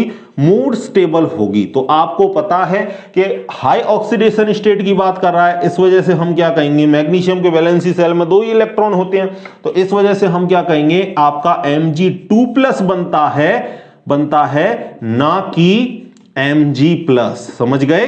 Mg+ नहीं बनता, Mg2+ बनता है, क्योंकि उच्च ऑक्सीकरण अवस्था है +2, इस वजह से +2 बनता है, +1 आपका नहीं बनता। ठीक है, तो ये जो बात मैंने आपको बॉक्स के अंदर बताई है, इस चीज को आप मोस्ट याद रखोगे। ठीक है, और आपको कैरेक्टर बताऊं, तीसरा हो गया। चौथा क्या याद रखोगे? कि जो आयनाइजेशन एनर्जी है वो इनवर्सली प्रोपोर्शनल होती है किसकी? क्षार के प्रबलता की। किसकी? क्षार की प्रबलता के इनवर्सली प्रोपोर्शनल होती है। अगर सेम टू सेम हम अपचायक गुणधर्म की बात करें तो same to same ionisation energy है वो अपचायक क्षमता के भी क्या होती है भाई? व्युत्क्रमानुपाती होती है। ठीक है ना, रिड्यूसिंग प्रॉपर्टी के भी क्या होती है? इनवर्सली प्रोपोर्शनल होती है, क्योंकि आपको पता है अपचायक किसको बोलते हैं भाई? कोई स्पीशीज जो आसानी से इलेक्ट्रॉन त्याग दे। ठीक है ना, और आपको पता है जिसके लिए आयनाइजेशन एनर्जी के मान कम होंगे वो आसानी से इलेक्ट्रॉन त्यागेगा, और जो आसानी से इलेक्ट्रॉन त्यागेगा उसके लिए ही अपचायक क्षमता कैसी होगी? ज्यादा होगी। यानी आयनाइजेशन एनर्जी कम तो अपचायक क्षमता ज्यादा। ठीक है ना, इस वजह से हम कहते हैं जो एस ब्लॉक के हैं वो बढ़िया से क्या है भाई? अपचायक प्रॉपर्टी दिखाते हैं। और अगर क्षार की प्रबलता की बात करें तो यहां भी यही कंडीशन दिखाई है इन्होंने कि अगर आयनाइजेशन एनर्जी कम तो क्षार की प्रबलता कैसी होगी? ज्यादा। फॉर एग्जाम्पल मैं आपको बोलूं कि आपके पास है लिथियम हाइड्रोक्साइड, ठीक है, sodium hydroxide, potassium hydroxide, rubidium hydroxide, caesium hydroxide. तो मुझे बताओ इनमें से सबसे प्रबल क्षार कौन होगा? हम क्या कहेंगे? प्रबल क्षार वो होगा जिसके लिए आयनन ऊर्जा कम हो, और आयनन ऊर्जा का पता है आपको, ऊपर से नीचे जाते हो आयनन ऊर्जा घटती है। लीना करे रब से फरियाद, तो मुझे पता है सीजियम के लिए आयनाइजेशन एनर्जी सबसे कम, तो जिसके लिए आयनन ऊर्जा सबसे कम उसके लिए क्षार की प्रबलता सबसे ज्यादा। यानी सबसे प्रबल क्षार कौन होगा? सबसे प्रबल क्षार होगा आपका सीजियम हाइड्रोक्साइड, और सबसे दुर्बल क्षार कौन सा होगा? दुर्बल क्षार आपके लिए होगा लिथियम हाइड्रोक्साइड। समझ गए भाई? इस बात को समझ गए तो इसको आप लिख लो एक बार। इसी तरह अगर मैं आपसे बोलूं कि भाई आप कंपैरिजन करो लिथियम में और किसके बीच में? बेरिलियम हाइड्रोक्साइड के बीच में। ठीक है, एक तो LiOH ले लिया और बेरिलियम हाइड्रोक्साइड ले लिया। अब बताओ कौन प्रबल क्षार है? या आपने क्या ले लिया? आपने NaOH ले लिया और आपने यहां मैग्नीशियम हाइड्रोक्साइड ले लिया। अब बताओ प्रबल क्षार कौन है? तो हमें पता है कि लिथियम के बाद यहां कौन आता है? बेरिलियम, और सोडियम के बाद यहां कौन आता है? मैग्नीशियम। यहां से यहां जाते हैं तो आयनन एनर्जी के मान बढ़ते हैं, यानी बेरिलियम की आयनन एनर्जी ज्यादा होगी, और जिसकी आयनाइजेशन एनर्जी ज्यादा उसकी प्रबलता कम। जिसकी आयनाइजेशन एनर्जी ज्यादा उसकी प्रबलता कम। आयनाइजेशन एनर्जी ज्यादा किसकी है? बेरिलियम की, तो इसकी प्रबलता कैसी हो जाएगी? कम हो जाएगी। यानी प्रबल क्षार कौन होगा? लिथियम हाइड्रोक्साइड, ना कि beryllium hydroxide. Same to same यहां से अगर सोडियम से मैं मैग्नीशियम की तरफ जाऊं तो मैग्नीशियम की आयनन ऊर्जा ज्यादा है, और जिसकी आयनन ऊर्जा ज्यादा उसकी प्रबलता कम। आयनन ऊर्जा ज्यादा किसकी है? मैग्नीशियम की, इसकी प्रबलता कैसी हो गई? कम। यानी अगर कोई बोले आपसे कि सोडियम हाइड्रोक्साइड और मैग्नीशियम हाइड्रोक्साइड में कौन प्रबल क्षार है, तो आप बोलोगे कि भाई ये दोनों तो कैसे हैं आपके प्रबल क्षार, और इसके अलावा जो उधर आ रहे हैं वो इनके रेस्पेक्ट में कैसे हैं? दुर्बल क्षार हैं। बोलो बात आ गई समझ में? ठीक है ना भाई? तो ये जितने भी मैंने आपको अनुप्रयोग में कैरेक्टर बताए हैं इनको आप खासकर याद रखोगे। लिख लो पहले एक बार सारी बातों को, कर लोगे? लिख लोगे? ठीक है भाई? तो आयनन एनर्जी की जितनी भी भाई इंपॉर्टेंट बातें थी मैं आपको सारी बता चुका हूं, ठीक है ना। और इसी तरह पढ़ते रहिए। अगले आपके दो इंपॉर्टेंट टॉपिक और आएंगे, एक इलेक्ट्रॉन गेन एंथैल्पी जिसको इलेक्ट्रॉन एफिनिटी भी बोलते हैं, इलेक्ट्रॉन बंधुता भी कहते हैं, और विद्युत ऋणता। ये दो इंपॉर्टेंट कैरेक्टर हैं, इनको भी हम साथ के साथ पढ़ेंगे। तो लेक्चर को देखते रहिए, बने रहिए, और लेक्चर अच्छे लग रहे हैं तो लाइक कर दो और बताओ मुझे भाई कहीं भी कोई दिक्कत आ रही है, वीडियो अच्छा लग रहा है तो भी बताओ, उससे भी मोटिवेशन मिलता है, ठीक है ना। तो बस इसी तरह पढ़ते रहिए, ठीक है। आज की अगर मैं बात करूं तो आज हम कौन सा टॉपिक स्टार्ट करने वाले हैं, इलेक्ट्रॉन लब्धि एंथैल्पी, जिसको हम और क्या बोलते हैं, इलेक्ट्रॉन बंधुता। इंग्लिश की अगर मैं बात करूं तो इसको बोलेंगे इलेक्ट्रॉन गेन एंथैल्पी और इसको अपन बोलेंगे इलेक्ट्रॉन एफिनिटी, ठीक है ना। दोनों डेफिनेशन समान है, अंतर क्या होता है माइनर सा वो भी मैं आपको बताऊंगा। सबसे पहले डेफिनेशन देखते हैं। डेफिनेशन क्या है भाई, जब कोई उदासीन परमाणु इलेक्ट्रॉन ग्रहण करता है तो एनर्जी रिलीज होती है। जब कोई उदासीन परमाणु इलेक्ट्रॉन ग्रहण करता है तो क्या होता है भाई, ऊर्जा आपकी निष्कासित होती है, ऊर्जा आपकी निकलती है, जिसे आप क्या कहते हो, इलेक्ट्रॉन लब्धि एंथैल्पी या इलेक्ट्रॉन बंधुता कहते हो, ठीक है। इलेक्ट्रॉन जुड़ने पर जो एनर्जी निकलेगी उसे ही क्या कहोगे, इलेक्ट्रॉन बंधुता या इलेक्ट्रॉन गेन एंथैल्पी, ठीक है। अब अगर मैं बात करूं कि दोनों में अंतर क्या है, तो दोनों में जो मुख्य अंतर है वो है आपके मान का, ठीक है ना। अगर इलेक्ट्रॉन लब्धि एंथैल्पी आपकी पॉजिटिव है तो इलेक्ट्रॉन बंधुता आपकी कैसी होगी, नेगेटिव होगी। यानी इनमें सिर्फ चिन्ह में फर्क है, बाकी इनकी जो डेफिनेशन है वो सिर्फ एक ही है, ठीक है। अगर इसी तरीके से मैं बोलूं आपकी इलेक्ट्रॉन बंधुता पॉजिटिव है तो इसका मतलब क्या है, इलेक्ट्रॉन गेन एंथैल्पी आपकी कैसी होगी, नेगेटिव होगी। दोनों में किसका फर्क है, चिन्ह का फर्क है। इसको हम शॉर्ट में किससे दिखाते हैं, डेल्टा EGH से। इलेक्ट्रॉन गेन एंथैल्पी को किससे दिखाते हैं, डेल्टा EGH। और हम इसको किससे दिखाएंगे, इलेक्ट्रॉन एफिनिटी को कैपिटल E कैपिटल A, इससे हम दिखा देंगे इलेक्ट्रॉन बंधुता को, ठीक है। अब आपसे पूछ ले कोई कि भाई इसको रिप्रेजेंट किस यूनिट में करते हो आप, इलेक्ट्रॉन लब्धि एंथैल्पी की यूनिट क्या है, तो आप यूनिट बताओगे किलो जूल मोल इनवर्स। क्या यूनिट होती है इसकी, किलो जूल मोल इनवर्स, ठीक है। ये दो बातें लिखो, फिर मैं आपको कुछ और बातें भी बताता हूं, ठीक है। लिखो भाई इसको फटाफट, सामान्य सी 2 लाइन की डेफिनेशन। हमने आयनन ऊर्जा पढ़ी थी, तो आयनन ऊर्जा क्या थी, इलेक्ट्रॉन को निकालने के लिए आवश्यक ऊर्जा थी, ठीक है ना। अब हम यहां क्या बोल रहे हैं, इलेक्ट्रॉन को जोड़ने पर जो ऊर्जा के मान निकलेंगे उसको हम क्या कहेंगे, इलेक्ट्रॉन लब्धि एंथैल्पी कहेंगे, ठीक है ना। जैसे मैं आपको एक बात और बताऊं, जैसे आपका नाभिक है और ये आपकी शेल है भाई, ठीक है।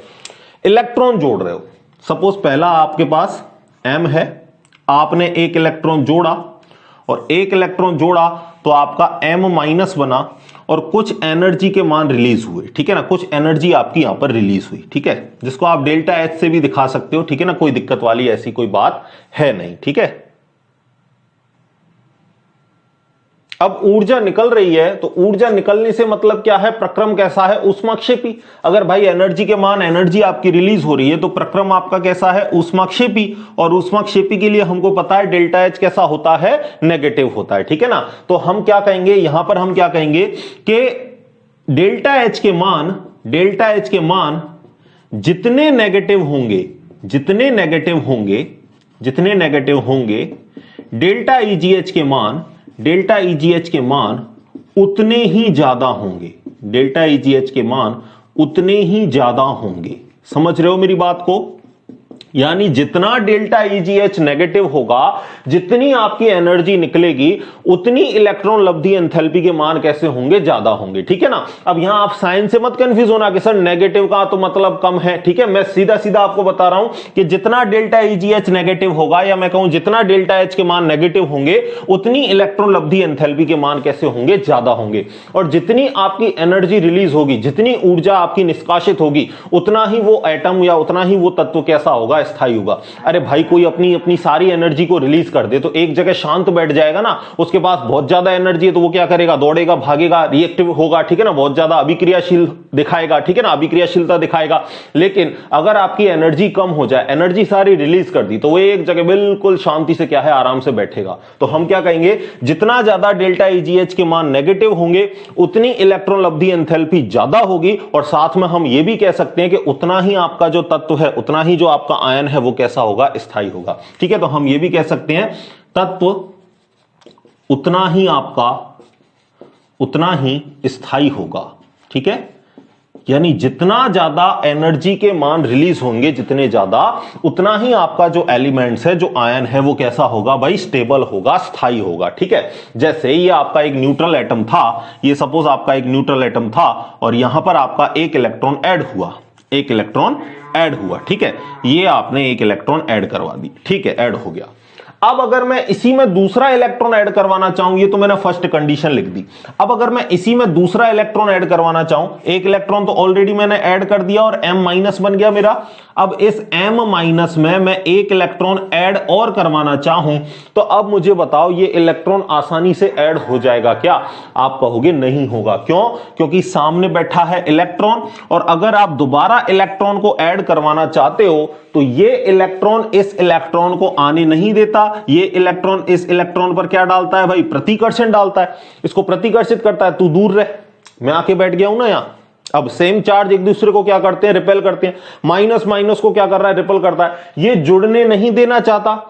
आप क्या चाहते हो, आप इसको जोड़ना चाहते हो, तो आपको क्या देनी पड़ेगी, एनर्जी देनी पड़ेगी। समझ गए भाई, क्या देनी पड़ेगी, एनर्जी देनी पड़ेगी। तो आप इस इलेक्ट्रॉन को एनर्जी दोगे और इस सेल में क्या करोगे, आप ऐड कराओगे, जोड़ोगे। तो आप क्या कहोगे कि जैसे ही हमने दूसरा इलेक्ट्रॉन जोड़ा तो दूसरा इलेक्ट्रॉन सरलतापूर्वक नहीं जुड़ेगा, दूसरे इलेक्ट्रॉन को जोड़ने के लिए हमको क्या देनी पड़ेगी, एनर्जी देनी पड़ेगी। तो यहां हम लिख लेते हैं, हमको क्या देनी पड़ती है भाई, यहां ऊर्जा देनी पड़ती है, और यहां पर फिर आपका बनेगा M2+, और ऊर्जा देनी पड़ती है प्रक्रम के लिए, तो प्रक्रम कैसा होगा, ऊष्मा शोषी, यानी डेल्टा H के मान कैसे होंगे, पॉजिटिव। यहां तो आप लिखोगे प्रक्रम जो था वो आपका कौन सा था, ऊष्माक्षेपी, और यहां जो आपका प्रोसेस है वो कैसा है भाई, ऊष्मा शोषी। तो अब हम क्या कहेंगे कि अगर डेल्टा EGH के मान पॉजिटिव होंगे, अगर डेल्टा EGH के मान पॉजिटिव होंगे, या आप ऐसे भी कह सकते हो डेल्टा H के मान जितने पॉजिटिव होंगे, डेल्टा EGH के मान उतने ही कैसे होंगे, कम होंगे। अरे भाई एनर्जी निकल ही नहीं रही, उल्टी आपको एनर्जी देनी पड़ रही है। हमारी डेफिनेशन क्या थी कि इलेक्ट्रॉन जुड़े तो एनर्जी निकले, उसे हम क्या कहेंगे, डेल्टा EGH कहेंगे। जितनी ज्यादा एनर्जी निकलेगी उतनी ज्यादा डेल्टा EGH के मान बढ़ेंगे। अब एनर्जी तो निकल नहीं रही, उल्टा आपको एनर्जी देनी पड़ रही है, तो हम क्या कहेंगे, इलेक्ट्रॉन लब्धि एंथैल्पी के मान कैसे होंगे भाई, कम होंगे। समझ गए आप मेरी बात को? तो डेफिनेशन क्या लिखोगे, जितनी या जितना डेल्टा EGH का मान, डेल्टा EGH का मान नेगेटिव, या जितना डेल्टा EGH का मान नेगेटिव, उतनी इलेक्ट्रॉन लब्धि एंथैल्पी के मान, इलेक्ट्रॉन लब्धि एंथैल्पी के मान कम होंगे, कम होंगे। ठीक है ना, और नेगेटिव नहीं, यहां पॉजिटिव लिखेंगे क्योंकि एनर्जी देनी पड़ रही है ना। तो आप क्या लिखोगे, जितना डेल्टा EGH का मान आपका धनात्मक होगा, जितना डेल्टा EGH का मान धनात्मक होगा, उतनी इलेक्ट्रॉन लब्धि एंथैल्पी के मान आपके कैसे होंगे, कम होंगे। ठीक है ना, क्योंकि एक इलेक्ट्रॉन ऑलरेडी जुड़ा हुआ है, दूसरे इलेक्ट्रॉन को जुड़ने नहीं देना चाहता। अगर दूसरे इलेक्ट्रॉन को जोड़ना है तो हमको कुछ अमाउंट में यहां पर एनर्जी देनी पड़ेगी, तभी जाके दूसरा इलेक्ट्रॉन आपका जुड़ेगा। ठीक है, सारी बातें मैंने आपके लिए लिख दी हैं, एक बार आप इसको लिख लो भाई। ठीक है, फिर आगे कुछ और इंपॉर्टेंट पॉइंट बताता हूं, फैक्टर्स बताता हूं, कौन कौन से फैक्टर्स इसको अफेक्ट करेंगे। एक बार लिखो आप इन सारी बातों को, लिख लिया, चलें आगे। तो देखो यहां हमने पहला इलेक्ट्रॉन जोड़ा है, तो हम इसको क्या कहेंगे, प्रथम इलेक्ट्रॉन लब्धि एंथैल्पी, डेल्टा EGH फर्स्ट, और इसको हम क्या कहेंगे, द्वितीयक इलेक्ट्रॉन लब्धि एंथैल्पी, डेल्टा EGH 2। ठीक है, तो हम क्या कहेंगे, प्रथम इलेक्ट्रॉन लब्धि एंथैल्पी का मान कैसा आता है भाई, नेगेटिव आता है। ठीक है, कह सकते हो आप। और द्वितीयक इलेक्ट्रॉन लब्धि एंथैल्पी का मान सदैव आपका कैसा आएगा भाई, पॉजिटिव आएगा, क्योंकि जब आप एक इलेक्ट्रॉन जोड़ चुके हो तो दूसरे इलेक्ट्रॉन को जोड़ने के लिए आपको हमेशा क्या देनी पड़ेगी, एनर्जी देनी पड़ेगी। ये जोड़ना नहीं चाहता, आप चाहते हो तो आपको एनर्जी देनी पड़ेगी। समझ गए मेरी बात को? तो कहने का मतलब आप इसको स्टेटमेंट डाल के भी लिख सकते हो। क्या लिखोगे आप, स्टेटमेंट डाल के आप लिखोगे कि प्रथम इलेक्ट्रॉन लब्धि एंथैल्पी के मान ऋणात्मक होंगे, जबकि द्वितीयक इलेक्ट्रॉन लब्धि एंथैल्पी के मान सदैव आपके कैसे होंगे भाई, सदैव आपके धनात्मक होंगे। ठीक है, लिखोगे इस बात को, क्या लिखोगे कि प्रथम इलेक्ट्रॉन लब्धि एंथैल्पी के मान कैसे होंगे भाई, ऋणात्मक होते हैं, ऋणात्मक होते हैं, परंतु द्वितीयक इलेक्ट्रॉन लब्धि एंथैल्पी के मान हमेशा, भाई ये चीज हमेशा होगी सेकंड वाली, द्वितीयक इलेक्ट्रॉन लब्धि एंथैल्पी के मान हमेशा कैसे होंगे भाई, धनात्मक होते हैं, हमेशा धनात्मक, पॉजिटिव होते हैं। ठीक है, दूसरा इलेक्ट्रॉन जोड़ना है तो आपको हमेशा क्या देनी पड़ेगी, एनर्जी देनी ही पड़ेगी, चाहे कोई भी कंडीशन हो। इस चीज को आप याद रखोगे। ठीक है, खासकर लिख लो भाई इस बात को। फिर मैं आपको फैक्टर्स बताता हूं कि कौन कौन से फैक्टर्स हैं जो इलेक्ट्रॉन लब्धि एंथैल्पी को प्रभावित करते हैं। लिखो पहले एक बार इस बात को। ठीक है, मिटा दूं भाई, देखना। नेक्स्ट हेडिंग लगाओ बुक में, अपनी नोटबुक में नेक्स्ट हेडिंग लगाओ,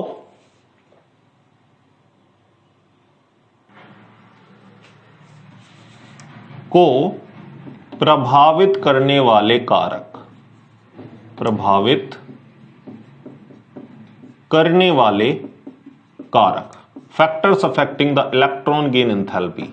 ठीक है, देखो कौन कौन से ऐसे फैक्टर हैं जो आपकी इलेक्ट्रॉन लब्धि एंथैल्पी को प्रभावित करेंगे। सबसे पहले फैक्टर की बात करूं तो सबसे पहला फैक्टर है आपका भाई कि जो इलेक्ट्रॉन लब्धि एंथैल्पी है वो डायरेक्टली प्रोपोर्शनल होगी किसके, जेड इफेक्टिव के, यानी प्रभावी नाभिकीय आवेश के समानुपाती है कौन, डेल्टा ईजीएच। अरे भाई आकर्षण ज्यादा होगा तो इलेक्ट्रॉन को आसानी से ग्रहण कर लेगा। अगर इस नाभिक का आकर्षण बल ज्यादा है तो ये फटाफट क्या कर लेगा, इलेक्ट्रॉन को ग्रहण कर लेगा, तो आपको एनर्जी के मान ज्यादा मिलेंगे, एनर्जी ज्यादा रिलीज होगी क्योंकि इलेक्ट्रॉन पर अट्रैक्शन लग रहा है, फटाफट इसने अट्रैक्ट कर लिया। और इसका अट्रैक्शन ही नहीं है तो इलेक्ट्रॉन जुड़ेगा ही नहीं।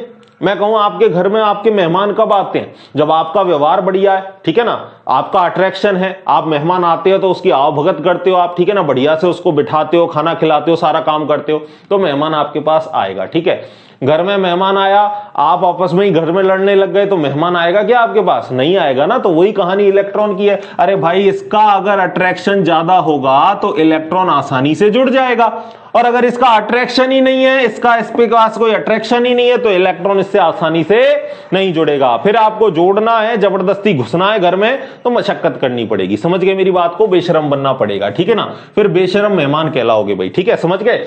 दूसरा फैक्टर देखो, दूसरा फैक्टर क्या है कि डेल्टा ईजीएच जो है, जो इलेक्ट्रॉन गेन एंथैल्पी है, वो इनवर्सली प्रोपोर्शनल है किसके, परमाणु के आकार के। ठीक है ना, परमाणुीय आकार। ठीक है, यानी आकार जितना ज्यादा होगा उतनी इलेक्ट्रॉन लब्धि एंथैल्पी के मान कैसे होंगे, कम होंगे। सीधी सीधी बात है, हमें पता है कि आकार बढ़ता है तो प्रभावी नाभिकीय आवेश घटता है, और अगर अट्रैक्शन घटेगा तो इलेक्ट्रॉन आसानी से नहीं जुड़ेगा। जैसे ये रहा आपका एक नाभिक और ये रही आपकी शेल। मैं बोल रहा हूं आकार बढ़ गया तो इसका अट्रैक्शन मुझे बताओ, इसके लिए ज्यादा होगा या इसके लिए ज्यादा होगा।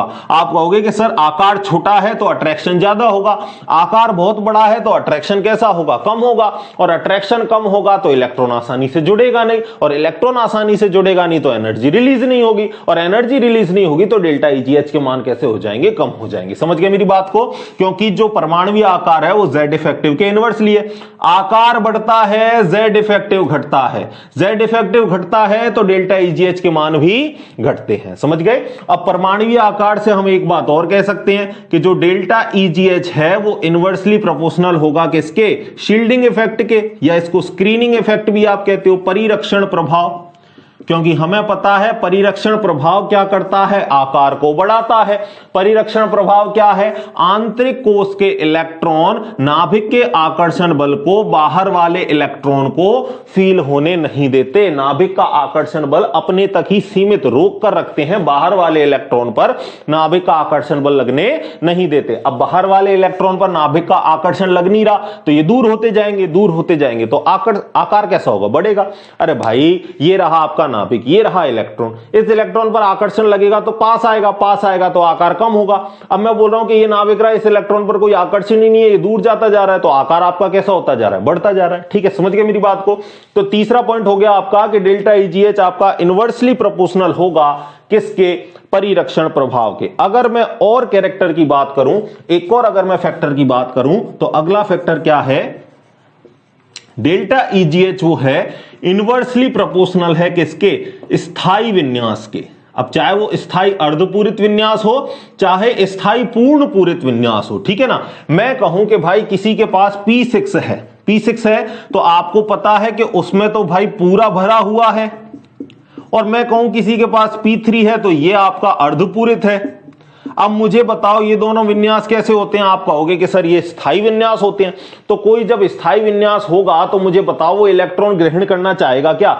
अरे मुझे नहीं है जरूरत, मैं ऑलरेडी स्टेबल हूं, ना तो मैं इलेक्ट्रॉन ग्रहण करना चाहता ना ही मैं इलेक्ट्रॉन दान करना चाहता। मैं अपने आप में स्टेबल हूं तो ना मैं इलेक्ट्रॉन ग्रहण करूंगा ना मैं इलेक्ट्रॉन त्यागूंगा, क्योंकि इस पूरे ब्रह्मांड में कोई भी स्पीसीज है वो कैसा रहना चाहती है? स्टेबल रहना चाहती है, स्थायी रहना चाहती है। हर कोई स्टेबिलिटी को प्राप्त करना चाहता है। आप भी पढ़ रहे हो, किस लिए पढ़ रहे हो? पढ़ेंगे बढ़िया से, हम नीट को क्वालिफाई करेंगे, जेई क्वालिफाई करेंगे और हम एक अच्छी जगह जाके प्लेसमेंट लेंगे, ठीक है ना। यही आपका ड्रीम है। तो आप भी क्या चाहते हो? एक तरीके से स्टेबिलिटी चाहते हो। इसी तरह कोई भी आपका एलिमेंट्स है वो क्या चाहता है भाई? स्थायित्व को चाहता है। तो ये ऑलरेडी अपने आप में कैसे हैं? स्थायी हैं, इनको जरूरत नहीं है इलेक्ट्रॉन की, तो ये इलेक्ट्रॉन आपके लेंगे नहीं। समझ गए मेरी बात को? तो अगर स्थायी विन्यास होगा तो स्थायी विन्यास आपका इलेक्ट्रॉन ग्रहण नहीं करेगा, तो डेल्टा EGH के मान कैसे होंगे? आपके कम होंगे। जितना ज्यादा स्थायी विन्यास उतना इलेक्ट्रॉन ग्रहण नहीं होगा और उतनी डेल्टा EGH के मान कैसे हो जाएंगे? कम हो जाएंगे। समझ गए बात को? एक और चीज देखो, एक और फैक्टर देखो, नंबर हो गया आपका 5वां, ठीक है। डेल्टा EGH डायरेक्टली प्रोपोर्शनल है रिएक्टिविटी के, अभिक्रियाशीलता के, ठीक है। डायरेक्टली प्रोपोर्शनल है रिएक्टिविटी के, अभिक्रियाशीलता के। अब अभिक्रियाशीलता से कैसे डायरेक्टली प्रोपोर्शनल है इसको भी समझाता हूं, ठीक है। अगर देखो इलेक्ट्रॉन आसानी से ऐड हो जाए, अगर इलेक्ट्रॉन आसानी से ऐड हो जाए तो हम क्या कहेंगे कि वो भाई ज्यादा रिएक्टिव है, ठीक है ना। क्योंकि चार्ज आ गया तो चार्ज क्या करता है भाई? रिएक्टिव होता है। आप सीधी सीधी बात समझ लो, एक मैं कहूं Cl है, एक Cl माइनस है, तो Cl तो न्यूट्रल है, Cl माइनस आपका कहां जाएगा? पॉजिटिव के पास जाएगा। मोर रिएक्टिव इन दोनों में से कौन हुआ? जो आपकी आयनिक स्पीसीज है। अरे भाई जो आयन है वो ज्यादा रिएक्टिव होगा, क्योंकि उसको न्यूट्रल होना है, और न्यूट्रल होना है तो वो दौड़ भाग करेगा, और दौड़ भाग करेगा तो वो कैसा होगा? रिएक्टिव होगा। इसी तरीके से अगर मैं आपसे कहूं कि सोडियम है और सोडियम प्लस है, बताओ कौन सा मोर रिएक्टिव है? सीधी सीधी बात है, सोडियम प्लस ज्यादा रिएक्टिव है, क्योंकि इसके ऊपर प्लस चार्ज है, अपने आप को न्यूट्रल करना चाहता है, तो इसके लिए दौड़ भाग करेगा। समझ गए मेरी बात को? अब यहां पर कहने का मतलब जो इलेक्ट्रॉन आसानी से ग्रहण को कर ले वो ज्यादा रिएक्टिव होगा, वो ज्यादा रिएक्टिव होगा।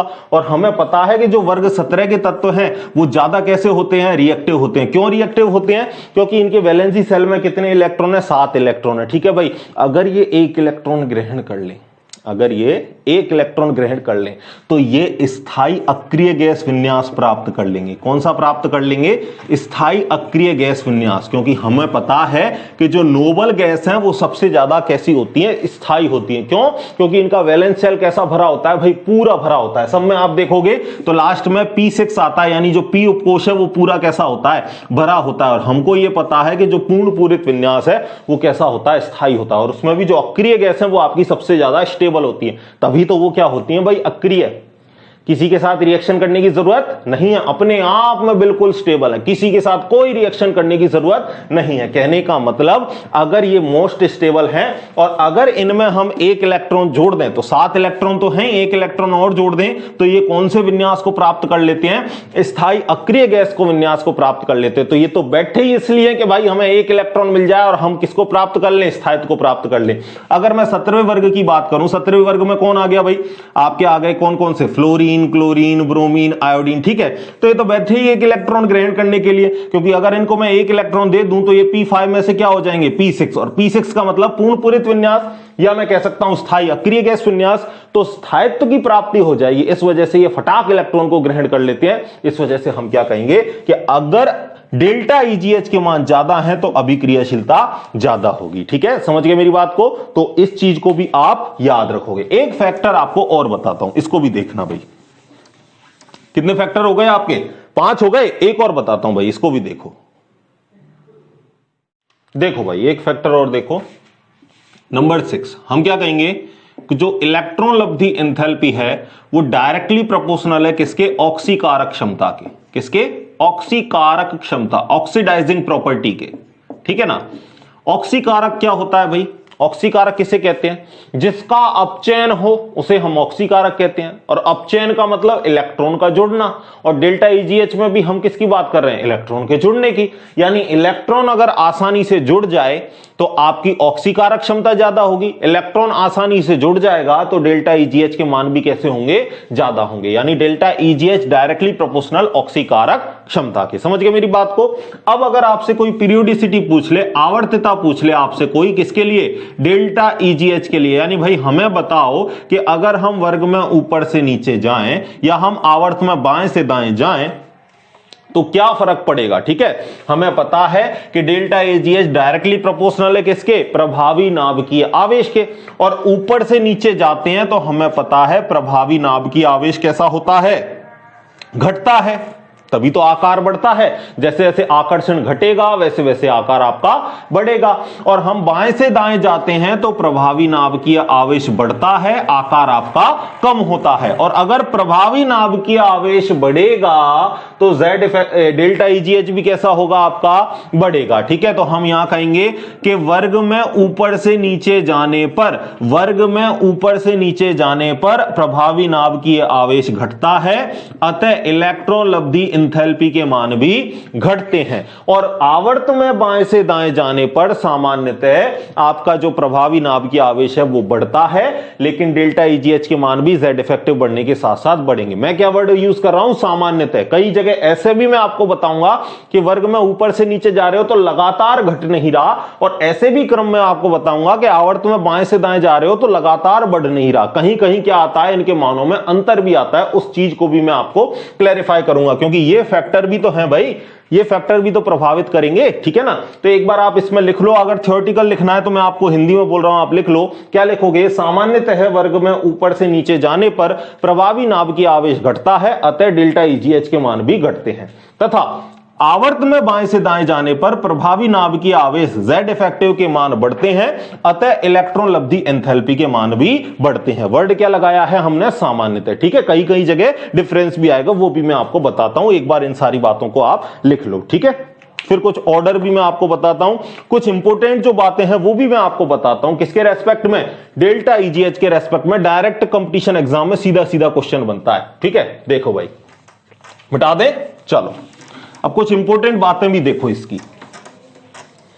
सीधा सीधा क्वेश्चन पूछेगा कि पूरी आवर्त सारणी में सबसे ज्यादा इलेक्ट्रॉन लब्धि एंथैल्पी के मान किसके हैं? या कोई आपसे ऑर्डर पूछ ले कि निम्न तत्वों में इलेक्ट्रॉन लब्धि एंथैल्पी का क्रम बताइए। ठीक है ना? इस तरीके से आपको क्वेश्चन बन सकता है एग्जाम में। ठीक है, देखो अब देखो, क्वेश्चन आपसे कोई पूछ ले कि पूरी आवर्त सारणी में सबसे ज्यादा डेल्टा EGH के, या मैं कहूं सबसे ज्यादा डेल्टा EGH के जो धनात्मक मान है वो किसके लिए होंगे? तो मैंने आपको बताया कि इधर से इधर जाते हो आप तो डेल्टा EGH के मान कैसे होते हैं? बढ़ते हैं। ऊपर से नीचे आते हो तो डेल्टा EGH के मान घटते हैं। ठीक है, ये चीज मैंने आपको बताई। और डेल्टा EGH के मान बढ़ रहे हैं, इसका मतलब क्या है? डेल्टा EGH के मान ज्यादा है किसमें? नेगेटिव में। ठीक है, ये भी बात आपको बताई। और डेल्टा EGH के मान घट रहे हैं, इसका मतलब क्या है? कि डेल्टा EGH के मान बढ़ रहे हैं किसमें? पॉजिटिव वैल्यू में। ठीक है, और एनर्जी निकलेगी तो नेगेटिव, जितनी ज्यादा एनर्जी निकलेगी उसका मतलब डेल्टा EGH के मान उतने ही बढ़ रहे हैं। और डेल्टा EGH के मान घट रहे हैं, इसका मतलब डेल्टा EGH के मान पॉजिटिव में आ रहे हैं। ये बात मैं आपको बता चुका हूं। ठीक है, तो अब मैं क्या कह रहा हूं? डेल्टा EGH का मान सबसे ज्यादा धनात्मक किसके लिए आएगा? तो आप याद रखोगे भाई, सबसे ज्यादा धनात्मक उसके लिए आएगा जो इलेक्ट्रॉन को जोड़ना नहीं चाह रहा। तभी तो आप एनर्जी दोगे, और एनर्जी दोगे तभी तो आप मान किस में आएंगे? आपके धनात्मक में आएंगे। तो आपको पता है कि जो वर्ग 18 के सदस्य हैं, जो इनर्ट गैस है, वर्ग 18 के सदस्य हैं, उनके पास स्थायी विन्यास होता है भाई सबसे ज्यादा, क्योंकि इनका जो पी उपकोष है वो पूरा भरा होता है। ठीक है ना? स्थायी अक्रिय विन्यास, तभी तो ये कैसी गैस होती है भाई? अक्रिय गैस होती है, क्योंकि स्टेबल है, इस वजह से किसी के साथ रिएक्शन नहीं करती। तो आप क्या कहोगे कि डेल्टा EGH का मान सर्वाधिक, या मैं कहूं डेल्टा EGH का मान सर्वाधिक धनात्मक किसके लिए आता है? अक्रिय गैसों हेतु आता है, अक्रिय गैसों के लिए आता है।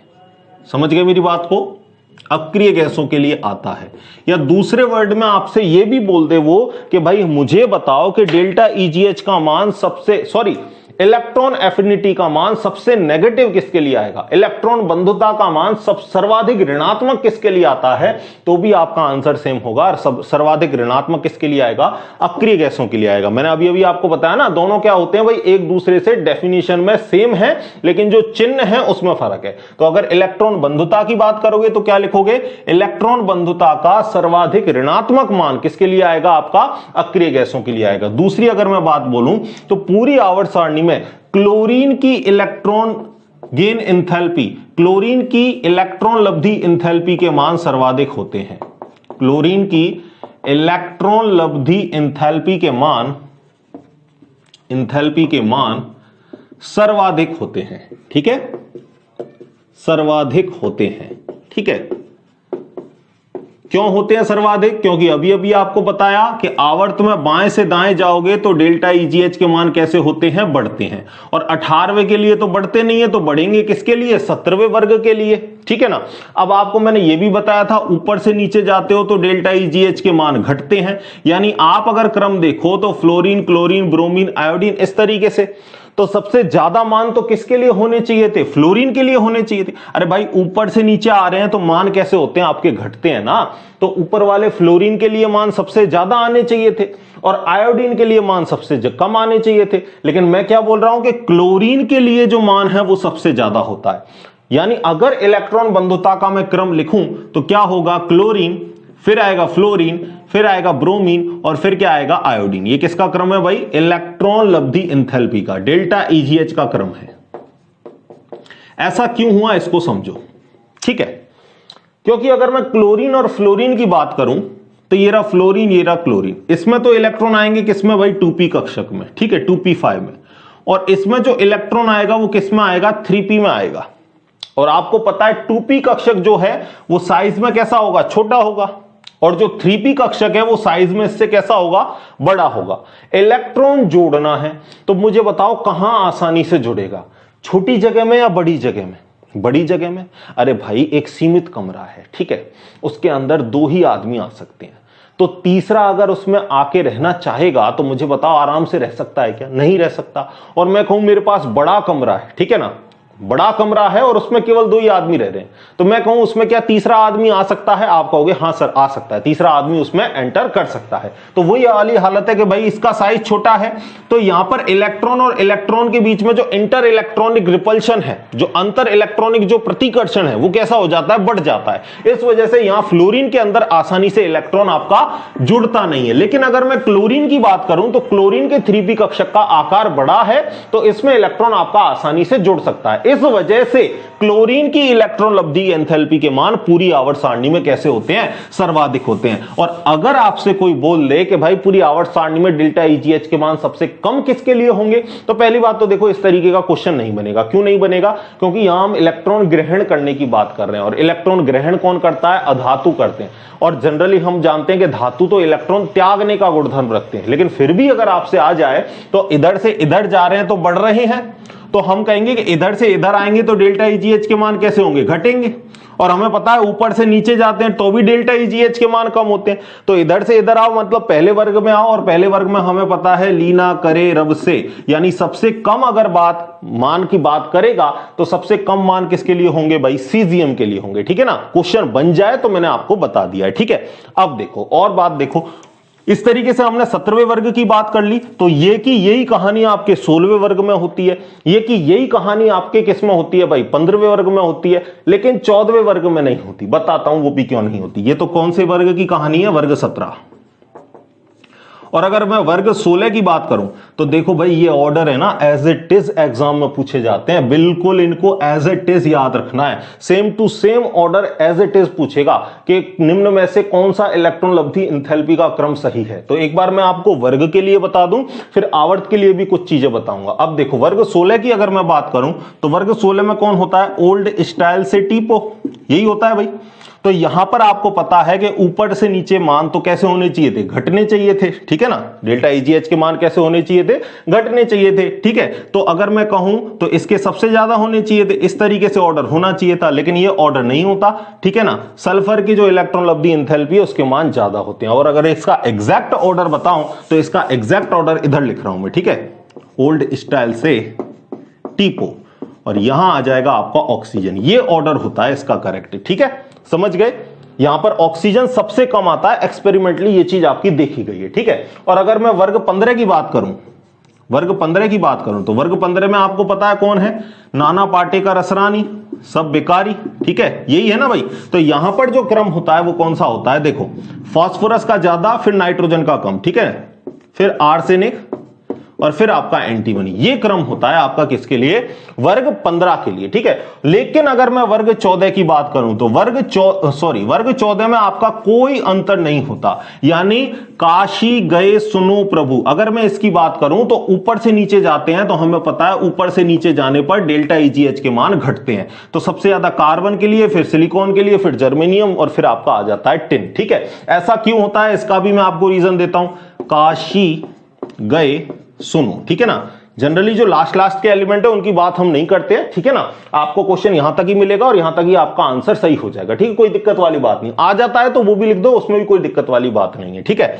देखना अब ऐसा क्यों होता है, क्योंकि अगर मैं कार्बन और सिलिकॉन की बात करूं तो कार्बन में 2p कक्षक है, इसमें 3p कक्षक है। और अगर मैं विन्यास की बात करूं तो इसमें 2 इलेक्ट्रॉन है और इसमें भी कितने हैं, 2 इलेक्ट्रॉन लास्ट में, ठीक है ना। P2 आता है सब में, ठीक है। अब अगर इसकी बात करूं तो इसके भाई 2p शेल में केवल कितने इलेक्ट्रॉन है, 2 इलेक्ट्रॉन है, ठीक है। और इसके 2p शेल में कितने इलेक्ट्रॉन है, वो 3p शेल में, यानी बड़ा है इसका, और इसके 3p शेल में भी कितने इलेक्ट्रॉन है, 2 इलेक्ट्रॉन है, ठीक है। अब मुझे बताओ अगर मैं इनकी बात करूं तो यहां पर p में कितने इलेक्ट्रॉन थे, 5 थे, ठीक है ना। यहां s में कितने इलेक्ट्रॉन थे, 4 थे भाई p में। यहां कितने इलेक्ट्रॉन थे, p में 3 इलेक्ट्रॉन थे। और यहां कितने इलेक्ट्रॉन है, p में 2 इलेक्ट्रॉन है। तो इलेक्ट्रॉन कम हो रहे हैं, और इलेक्ट्रॉन कम हो रहे हैं तो मुझे बताओ जो नया इलेक्ट्रॉन जुड़ेगा उसके लिए रिपल्शन कम होगा।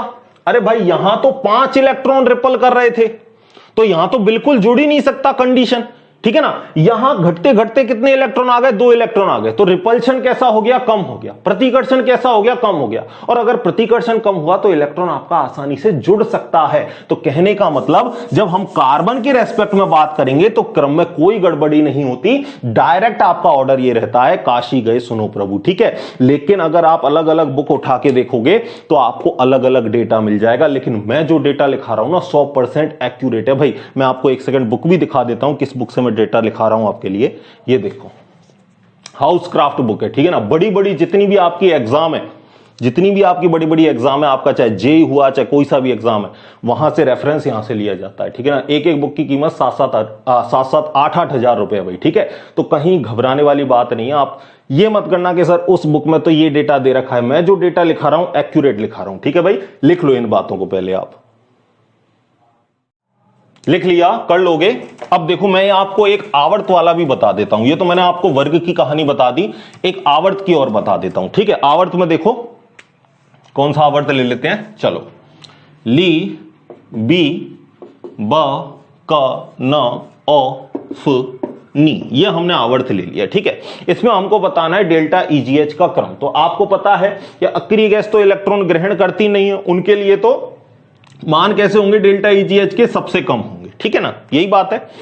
इधर से इधर जाते हैं तो मुझे बताओ डेल्टा EGH के मान कैसे होते हैं, बढ़ते हैं। लेकिन अक्रिय गैस के लिए सबसे कम होते हैं, ये बात मैं आपको बता चुका हूं। अब अगर मैं लिखूं तो मुझे बताओ कि अगर मैं चेक करूं इनका विन्यास तो लिथियम का कितना है भाई 2s1, बेरिलियम का कितना है 2s2, यहां पर 2p1, यहां पर 2p2, यहां पर 2p3, यहां पर 2p4 और यहां पर 2p5, यहां पर 2p6, ठीक है। ये तो इलेक्ट्रॉन बिल्कुल ग्रहण नहीं करता, तो इसके लिए हमने लिख दिया है कि भाई नियोन के जो एंथैल्पी के मान है वो सबसे कैसे होंगे, आपके कम होंगे। यानी अगर मैं नियोन की बात करूं तो ये तो है आपका नोबल गैस, इनर्ट गैस भी आप इसको बोल सकते हो, नोबल गैस, ठीक है। और अगर मैं बात करूं किसकी, नाइट्रोजन की, तो ये आपको पता है कैसा विन्यास है, P3 है, मतलब ये हाफ फिल्ड इलेक्ट्रॉनिक कॉन्फ़िगरेशन है, अर्धपूरित विन्यास है। और अगर मैं यहां S की बात करूं तो पूरा भरा है ये भाई, S में दोनों इलेक्ट्रॉन है, ये कैसा है, फुल फिल्ड। और आपको पता है अर्धपूरित पूर्ण पूरित कक्षकों का स्थायित्व तो कैसा होता है, ज्यादा होता है। अब बात करें अगर हम, तो देखो नियोन के लिए तो सबसे कम हो गया, ठीक है ना। अब इससे ज्यादा किसके लिए होगा, इससे ज्यादा किसके लिए होगा भाई, देखना। अगर मैं आपसे बोलूं कि आपका नाइट्रोजन और बेरिलियम को अगर आप देखो तो बेरिलियम का फुल फील्ड है भाई, फुल फील्ड विन्यास ज्यादा स्थायी होता है, तो ये तो बिल्कुल इलेक्ट्रॉन ग्रहण नहीं करेगा, तो इसके बाद कौन आ जाएगा, बेरिलियम आ जाएगा। ठीक है, और आपको पता है कि नाइट्रोजन है वो भी कैसा स्थायी अर्धपूरित विन्यास, तो ये भी इलेक्ट्रॉन ग्रहण करना नहीं चाहेगा, तो इसके बाद कौन आ जाएगा, आपका नाइट्रोजन आ जाएगा। ठीक है, समझ गए बात को। अब अगर आप देखोगे तो यहां पर आपको बोरॉन मिल रहा है और यहां आपको लिथियम मिल रहा है। ठीक है, यही मिल रहा है भाई। और मुझे बताओ बोरॉन की अगर मैं बात करूं तो यहां 2p1 है और लिथियम की बात करूं तो यहां 2s1 है। और आपको मैंने एक चीज बताई थी, भेदन क्षमता। ठीक है ना, इससे पहले वाले लेक्चर में आयन, देखो सारे लेक्चर एक दूसरे से रिलेटेड है।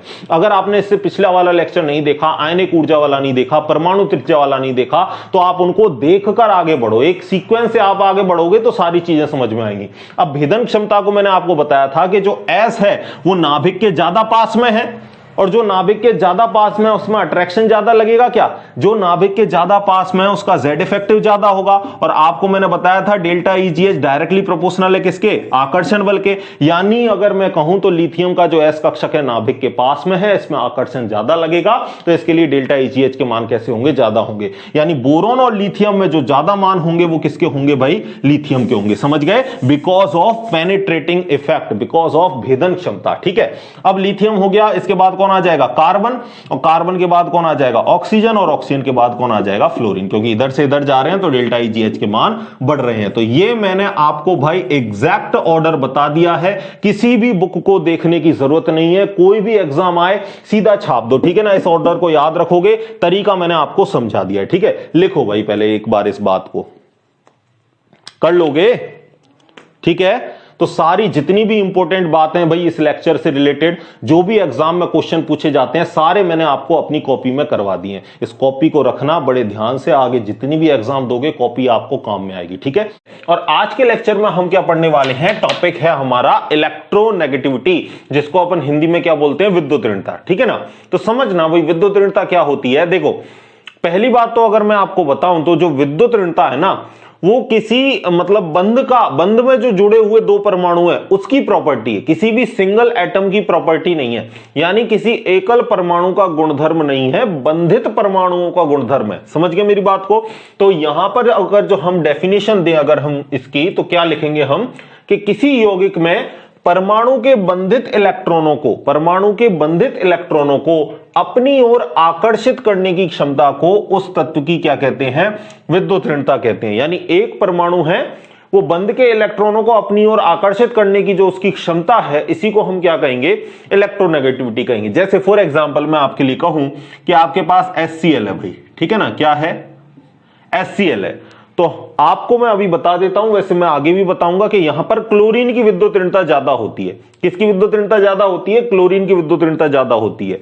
तो क्लोरीन बंध के इलेक्ट्रॉनों को अपनी ओर खींचेगा, इस बंध के इलेक्ट्रॉनों को कौन खींचेगा अपनी ओर, क्लोरीन खींचेगा। ठीक है ना, तो क्लोरीन खींचेगा तो इसके ऊपर चार्ज कैसा आ जाएगा, पार्शियल नेगेटिव, क्योंकि जो इलेक्ट्रॉन खींचेगा उसके ऊपर ऋणावेश आएगा, और जहां से इलेक्ट्रॉन जाएंगे उसके ऊपर कौन सा आवेश आएगा, धनावेश आएगा। तो यहां पर हाइड्रोजन की बात करें तो हाइड्रोजन पर आंशिक धनावेश और क्लोरीन पर क्या आएगा, आंशिक ऋणावेश आएगा, और ये बंध आपका कैसा हो जाएगा, ध्रुवीय हो जाएगा। ठीक है, तो हम क्या कहेंगे कि यहां पर क्लोरीन ने बंध के इलेक्ट्रॉनों को अपनी तरफ आकर्षित किया है, तो ये इलेक्ट्रोनेगेटिविटी कहलाती है। अगर मैं यहां आपसे पूछूं कि किसकी इलेक्ट्रोनेगेटिविटी ज्यादा है, तो आप कहोगे कि यहां पर क्लोरीन की विद्युत ऋणता ज्यादा है, हाइड्रोजन की विद्युत ऋणता कम है। ठीक है, समझ गए मेरी बात को। तो विद्युत ऋणता को पहली बात प्रदर्शित किससे करते हैं, तो अपन शॉर्ट में तो वैसे EN लिख देते हैं। EN का मतलब इलेक्ट्रोनेगेटिविटी, लेकिन इसका अगर प्रतीक आपसे कोई पूछ ले तो इसको काय से रिप्रेजेंट करते हैं। ठीक है ना, ग्रीक वर्ड है जो X जैसा आपको दिखता है ना, ये X जैसा, इसी को अपन क्या बोलते हैं भाई, काय बोलते हैं। ठीक है ना, अब देखो दूसरी बात इंपॉर्टेंट, एग्जाम में ये बात कई बार पूछी गई है कि उस इकाई का या उस गुणधर्म का नाम बताओ जिसकी कोई इकाई नहीं होती, जिसकी कोई यूनिट नहीं होती। तो इलेक्ट्रोनेगेटिविटी यूनिटलेस है, विद्युत ऋणता की कोई इकाई नहीं होती। जैसे आपने आयनन एंथैल्पी को किलो जूल पर मोल, इस तरीके से आपने इलेक्ट्रॉन बंधुता को, इलेक्ट्रॉन लब्धि एंथैल्पी की आपने यूनिट दी, उस तरीके से इलेक्ट्रोनेगेटिविटी की कोई भी इकाई नहीं होती। और दूसरी बात क्या लिखी है हमने यहां पे कि जो उत्कृष्ट गैस या अक्रिय गैस है उनकी इलेक्ट्रोनेगेटिविटी कैसी होती है भाई, शून्य होती है। कैसी होती है, शून्य। अच्छा, ऐसा क्यों बोला हमने, सोचो भाई, ऐसा क्यों बोला कि जो इलेक्ट्रोनेगेटिविटी है वो अक्रिय गैस के रेस्पेक्ट में कैसी होती है, 0 होती है। ठीक है ना, देखो ऐसा इस वजह से बोला क्योंकि पता है अक्रिय गैस में आपको पता है कैसा विन्यास होता है, स्थायी विन्यास होता है। ठीक है ना, NS2NP6 अगर मैं किसी भी अक्रिय गैस की बात करूं हीलियम को छोड़कर तो उसका विन्यास क्या होता है, NH2NP6 होता है, पूर्ण पूरित विन्यास है, स्थायी विन्यास है। तो इसको इलेक्ट्रॉन चाहिए ही नहीं, ये इलेक्ट्रॉन को आकर्षित ही नहीं करेगा। अरे भाई किसी चीज को जरूरत हो तब तो आकर्षित करें, हमें चाहिए ही नहीं तो हमारा उस चीज के प्रति आकर्षण नहीं होता है। समझ गए मेरी बात को? तो कहने का मतलब अक्रिय गैस का स्थायी विन्यास होने की वजह से ये इलेक्ट्रॉनों को आकर्षित नहीं करती है, इस वजह से इसकी विद्युत ऋणता कैसी होती है, शून्य होती है। बात आ गई समझ में? अब इलेक्ट्रोनेगेटिविटी को मापने के लिए, विद्युत ऋणता को मापने के लिए कुछ स्केल आए, कुछ मापक्रम आए, कुछ पैमाने आए। ठीक है ना, अलग अलग मापक्रम आए जिनकी हम बात करेंगे। और सबसे पहला जो पैमाना निकल के आया वो कौन सा था, पॉलिंग मापक्रम। ठीक है, कौन सा था, पॉलिंग। और आपको यह भी मैं बता दूं कि सर्वाधिक अगर उपयोग किया जाता है तो किस पैमाने का उपयोग किया जाता है, पॉलिंग पैमाने का उपयोग किया जाता है। तो कोई आपसे क्वेश्चन पूछ ले कि सबसे ज्यादा किसका यूज करते हो तो आप बोलोगे पॉलिंग पैमाने का।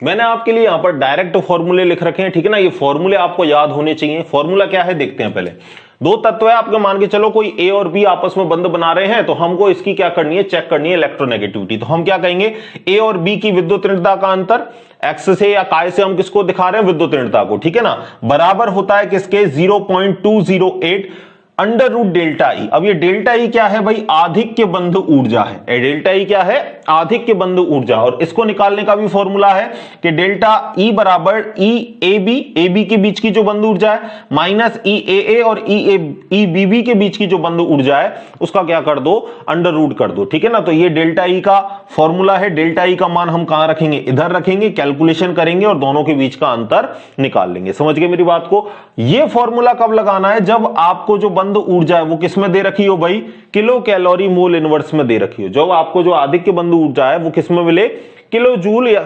कैलोरी पर मोल में मिले तो आप ऊपर वाला फॉर्मूला लगाओगे। अगर ऊर्जा के मान आपको किलो जूल पर मोल में मिले तो किलो जूल पर मोल में मिलने पर आप ये वाला फॉर्मूला लगाओगे। ठीक है ना, एक्स ए माइनस एक्स बी बराबर 0.088 अंडर रूट डेल्टा ई। याद रख लोगे दोनों फॉर्मूलों को। अगली बात करते हैं भाई मूल्यांकन पैमाने की, मूल्यांकन मापक्रम की। ठीक है ना, तो देखो पहले जहां भी मैंने एम लिख रखा है ना वहां समझ जाओ कि किसकी बात कर रहे हैं हम, मूल्यांकन की। ठीक है, और जहां हमने पी लिख रखा है वहां समझ जाओ कि हम किसकी बात कर रहे हैं, पॉलिंग की बात कर रहे हैं। ठीक है ना, पॉलिंग स्केल की बात कर रहे हैं, पॉलिंग साइंटिस्ट की बात कर रहे हैं। अब आपसे कई बार है ना रिलेशन पूछ लेता है, ये यहां से क्वेश्चन आपको मिल जाता है कि पॉलिंग तथा मूल्यांकन मापक्रम में संबंध बताओ। तो संबंध क्या है, एक्स पॉलिंग बराबर एक्स मूल्यांकन अपॉन 2.8। यानी जो मूल्यांकन पैमाना है वो पॉलिंग पैमाने से कितने गुना अधिक होता है, 2.8 गुना अधिक होता है। 2.8 का गुणा कर दें हम यहां एक्स पॉलिंग से तो आपको पता है कि जो मूल्यांकन पैमाना है वो पॉलिंग पैमाने से कितना गुना अधिक हो जाएगा, 2.8 गुना अधिक हो जाएगा। कर्ण गुणा करेंगे ना हम इधर से इधर। ठीक है, तो अब देखो एक्स पॉलिंग बराबर क्या होगा, एक्स पॉलिंग बराबर होगा एक्स मूल्यांकन बटे 2.8 और एक्स मूल्यांकन का मान हमारे पास ये रहा। यानी इस मान को उठा के हम यहां रख दें तो आपको पता है नीचे 2 का गुणा किससे हो जाएगा, 2.8 से हो जाएगा। और 2 का गुणा 2.8 से कर दूं तो क्या आ जाएगा, 5.6 जाएगा। ठीक है, ये दोनों फॉर्मूले किसमें है भाई, इलेक्ट्रोवोल्ट में। ठीक है ना, एक्स मूल्यांकन और एक्स पॉलिंग का। ठीक है, अगर आपको जो आयनन ऊर्जा है, आई क्या है आपको, आयनाइजेशन एंथैल्पी, आयनाइजेशन एनर्जी, ये आपके पास क्या है, इलेक्ट्रॉन एफिनिटी, जिसको हिंदी में आपने क्या बोला था, इलेक्ट्रॉन बंधुता, या आप इसको इलेक्ट्रॉन लब्धि एंथैल्पी भी कह सकते हो। ठीक है ना, अगर ये मान आपको किस में मिले, किलो जूल मोल इनवर्स में मिले तो अगर ये मान आपको किलो जूल मोल इनवर्स में मिले तो फॉर्मूला बदल जाएगा। क्यों, क्योंकि एक इलेक्ट्रोवोल्ट पर मोल बराबर कितना होता है, 96.48 किलो जूल पर मोल। तो अगर किलो जूल पर मोल में आपको फॉर्मूला चाहिए तो आप किससे गुणा कर दोगे, 96.48 से। तो आपने गुणा किया, ऊपर वाले मूल्यांकन में 2 का गुणा किया 96.48 से, जो आएगा वो यहां लिख देना, 193 के आसपास कुछ आएगा। ठीक है ना, और अगर आपको नीचे वाला पॉलिंग वाला चेंज करना है तो 5.6 का गुणा करोगे किससे, 96.48 से, और ये लगभग आपका किसके बराबर आएगा, 540 के बराबर आएगा। तो इस तरीके से हमने मूल्यांकन और पॉलिंग पैमाने निकाल लिए, ये हमने किसमें, किलो जूल पर मोल में, और ये दोनों फॉर्मूले हमने निकाल लिए किसके अंदर, इलेक्ट्रोवोल्ट के अंदर। फॉर्मूले डायरेक्ट आपको याद होने चाहिए भाई, ठीक है ना। एग्जाम में क्वेश्चन बनेगा तो यहां से मस्ट क्वेश्चन आपके लिए बनेगा कि पॉलिंग और मुलीकन पैमाने में क्या बताओ, संबंध बताओ, तो इस फॉर्मूले को भी आप याद रखना। सारी बातें मैंने आपके लिए लिख दी है भाई, फटाफट इस चीज को पहले आप एक बार लिख लो। कुछ पैमाने और हैं, उनको भी मैं आपको बारी बारी से बताता चलता हूं। लिख लिया, स्क्रीनशॉट ले लो, ठीक है ना। चलो अब बात करते हैं आगे की, ठीक है ना। कुछ पैमाने और हैं, उनको भी मैं आपके लिए लिख देता हूं यहां पर, ठीक है। फिर हम पढ़ेंगे कि क्या संबंध है, या इसको मैं कहूं कि प्रभावित करने वाले कारक कौन कौन से हैं, ठीक है। देखो उनको भी देखना भाई, ठीक है।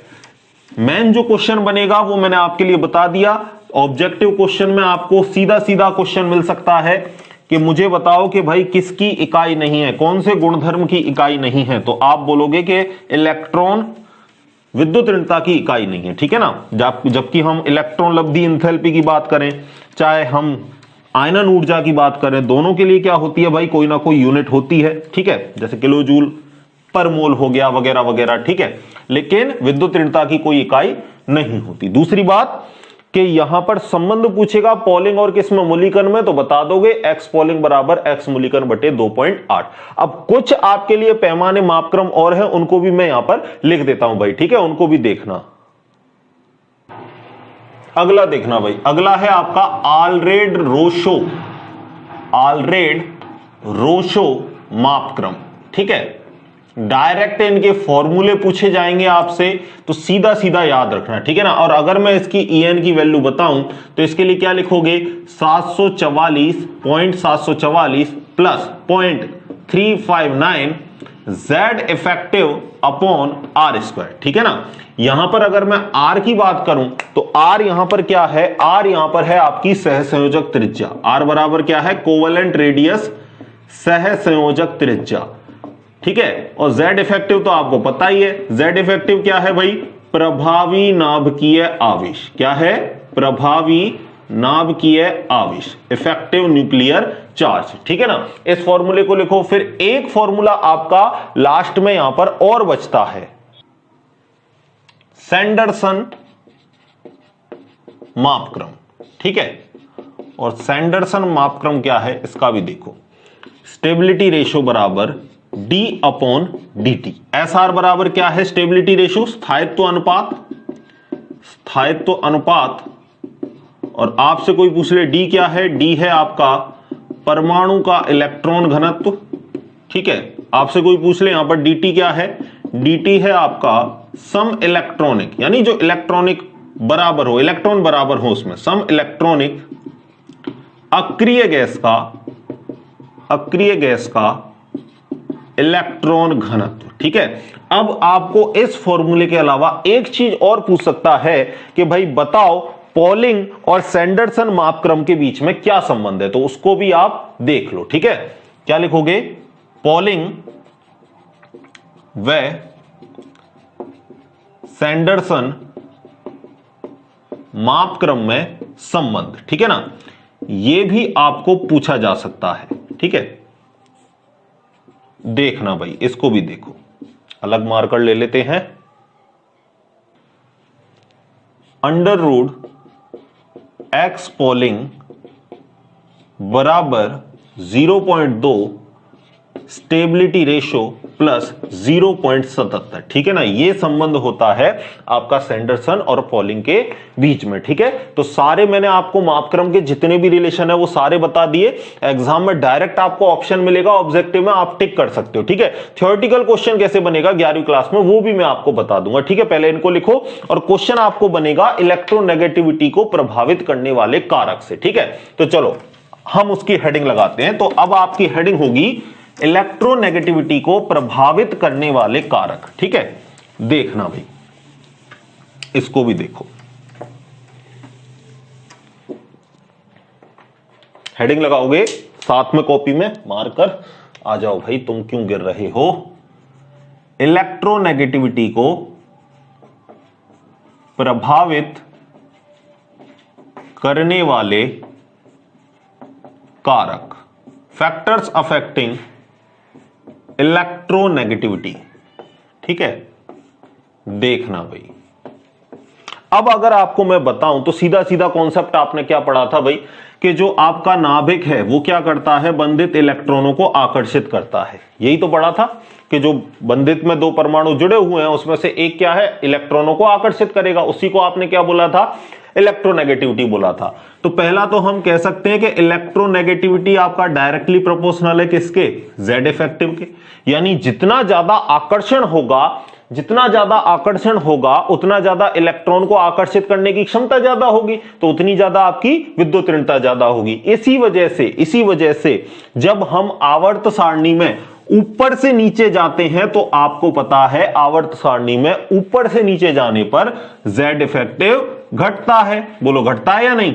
और Z इफेक्टिव घटेगा तो हम कह सकते हैं कि विद्युत ऋणता भी कैसी होगी, घटेगी, क्योंकि En डायरेक्टली प्रोपोर्शनल है किसके, Z इफेक्टिव के। याद रहे मैं एक सामान्यतः वर्ड का यूज कर रहा हूं, कई जगह ऐसी भी आएंगी जहां पर आपको घटने की जगह बढ़ जाएगी, पहले घटा फिर आपका बढ़ गया, ठीक है ना, ऐसी भी जगह आएंगी। वो आएगा वर्ग 13 में। बोरॉन के बाद एल्यूमिनियम तक घटेगी, लेकिन जैसे ही गैलियम आएगा गैलियम की जो इलेक्ट्रोनेगेटिविटी है वो ज्यादा हो जाएगी, ठीक है ना। तो ऐसा क्यों होता है वो भी सारी बातें हम डिस्कस करेंगे आगे। देखो, और अगर हम आवर्त में बाएं से दाएं जाएं तो क्या होगा, Z इफेक्टिव बढ़ेगा। तो Z इफेक्टिव के बढ़ने के साथ साथ आपका जो En है वो भी क्या होगा, बढ़ेगा, ठीक है। और हमें पता है कि इधर जाएंगे तो लास्ट में कौन आता है, वर्ग 18। और सर ने पहले ही बता दिया कि वर्ग जो 18 है, जो अक्रिय गैस है, उसकी जो इलेक्ट्रोनेगेटिविटी है वो इलेक्ट्रोनेगेटिविटी कितनी होती है, 0 होती है। तो बचा कौन, अब बचा आपका वर्ग 17। तो वर्ग 17 बचा है तो हम उसको लिख लेंगे कि वर्ग 17 जो है उसकी इलेक्ट्रोनेगेटिविटी ज्यादा होगी, और 17 में भी जो ऊपर है उसकी ज्यादा होगी, क्योंकि जैसे जैसे नीचे आ रहे हैं वैसे वैसे तो इलेक्ट्रोनेगेटिविटी घट रही है। इसका मतलब अगर आपसे कोई पूछ ले तो एक बात आप याद रखोगे कि आवर्त सारणी में सर्वाधिक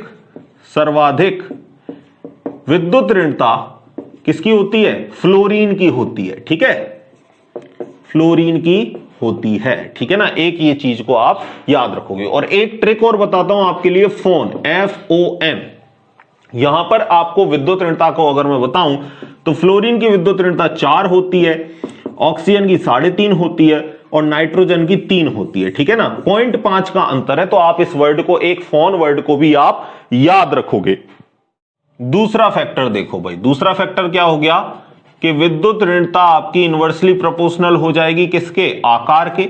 परमाणु का आकार बढ़ेगा तो विद्युत ऋणता घटेगी, क्योंकि हमें पता है आकार बढ़ता है तो Z इफेक्टिव घटता है। अरे भाई ऊपर से नीचे जाते हैं तो आकार बढ़ता है ना, और आकार बढ़ेगा तो परमाणु प्रभावी नाभ की आवेश आपका घटेगा, और प्रभावी नाभ की आवेश घटेगा तो विद्युत ऋणता के मान भी घटेंगे। यानी आप कह सकते हो कि यहां पर साइज बढ़ने पर, परमाणु का आकार बढ़ने पर आपकी जो इलेक्ट्रोनेगेटिविटी है वो घटेगी, ठीक है ना। आप चाहो तो एक क्रम भी लिख सकते हो, कौन सा लिख सकते हो, ली ना करे रब से, ठीक है ना। अब आपको पता है सीजियम का आकार सबसे ज्यादा है तो इसकी विद्युत ऋणता सबसे कम होगी, लिथियम की विद्युत ऋणता सबसे ज्यादा होगी यहां पे, ठीक है ना। इसी तरह और लिख सकते हो आप फ्लोरीन, क्लोरीन, ब्रोमीन, आयोडीन। तो आपको पता है ऊपर से नीचे जाते हैं आकार बढ़ता है, तो आयोडीन का आकार सबसे ज्यादा है, इसके लिए विद्युत ऋणता सबसे कम होगी। और हमें पता है कि जो फ्लोरीन की विद्युत ऋणता है वो पूरी आवर्त सारणी में सर्वाधिक होती है, ठीक है। तीसरा देखो, तीसरा क्या है भाई कि इलेक्ट्रोनेगेटिविटी डायरेक्टली प्रोपोर्शनल है ऑक्सीकरण अवस्था के, ऑक्सीकरण अवस्था के।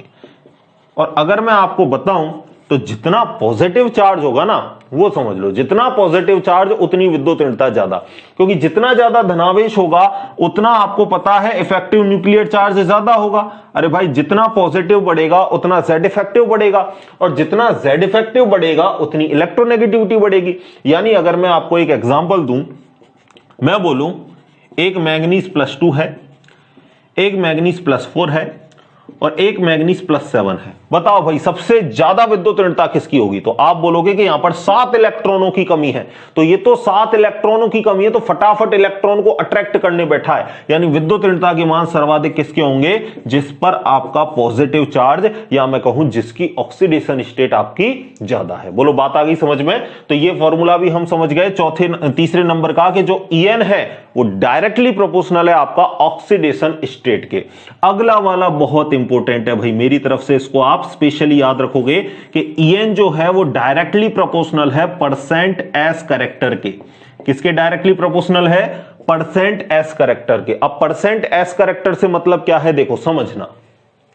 परसेंट एस कैरेक्टर से मतलब है यहां पर थोड़ा सा आपको संकरण का भी आइडिया होना चाहिए, ठीक है ना।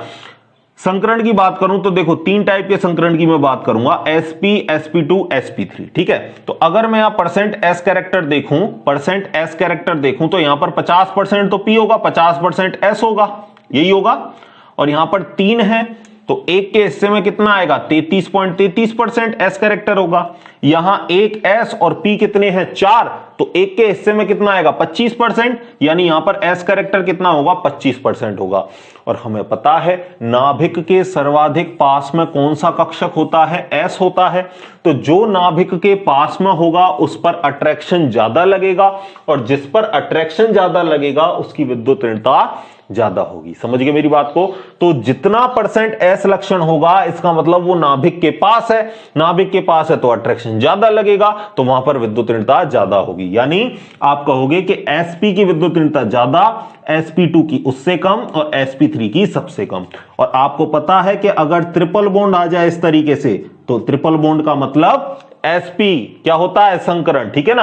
और अगर कार्बन के पास इस तरीके से एक डबल बॉन्ड हो तो कौन सा, sp2। और अगर कार्बन के सारे बॉन्ड इस तरीके से सिंगल हो तो कौन सा, sp3। यानी sp3 वाले कार्बन पर विद्युत ऋणता सबसे कम और sp संकरित कार्बन की विद्युत ऋणता सबसे ज्यादा होगी। इस एग्जाम्पल को मेरी तरफ से आप इंपोर्टेंट लगा के रखना, ठीक है। सारी बातें आपको लिख रखी हैं भाई, फटाफट इन चीजों को लिख लो एक बार, ठीक है।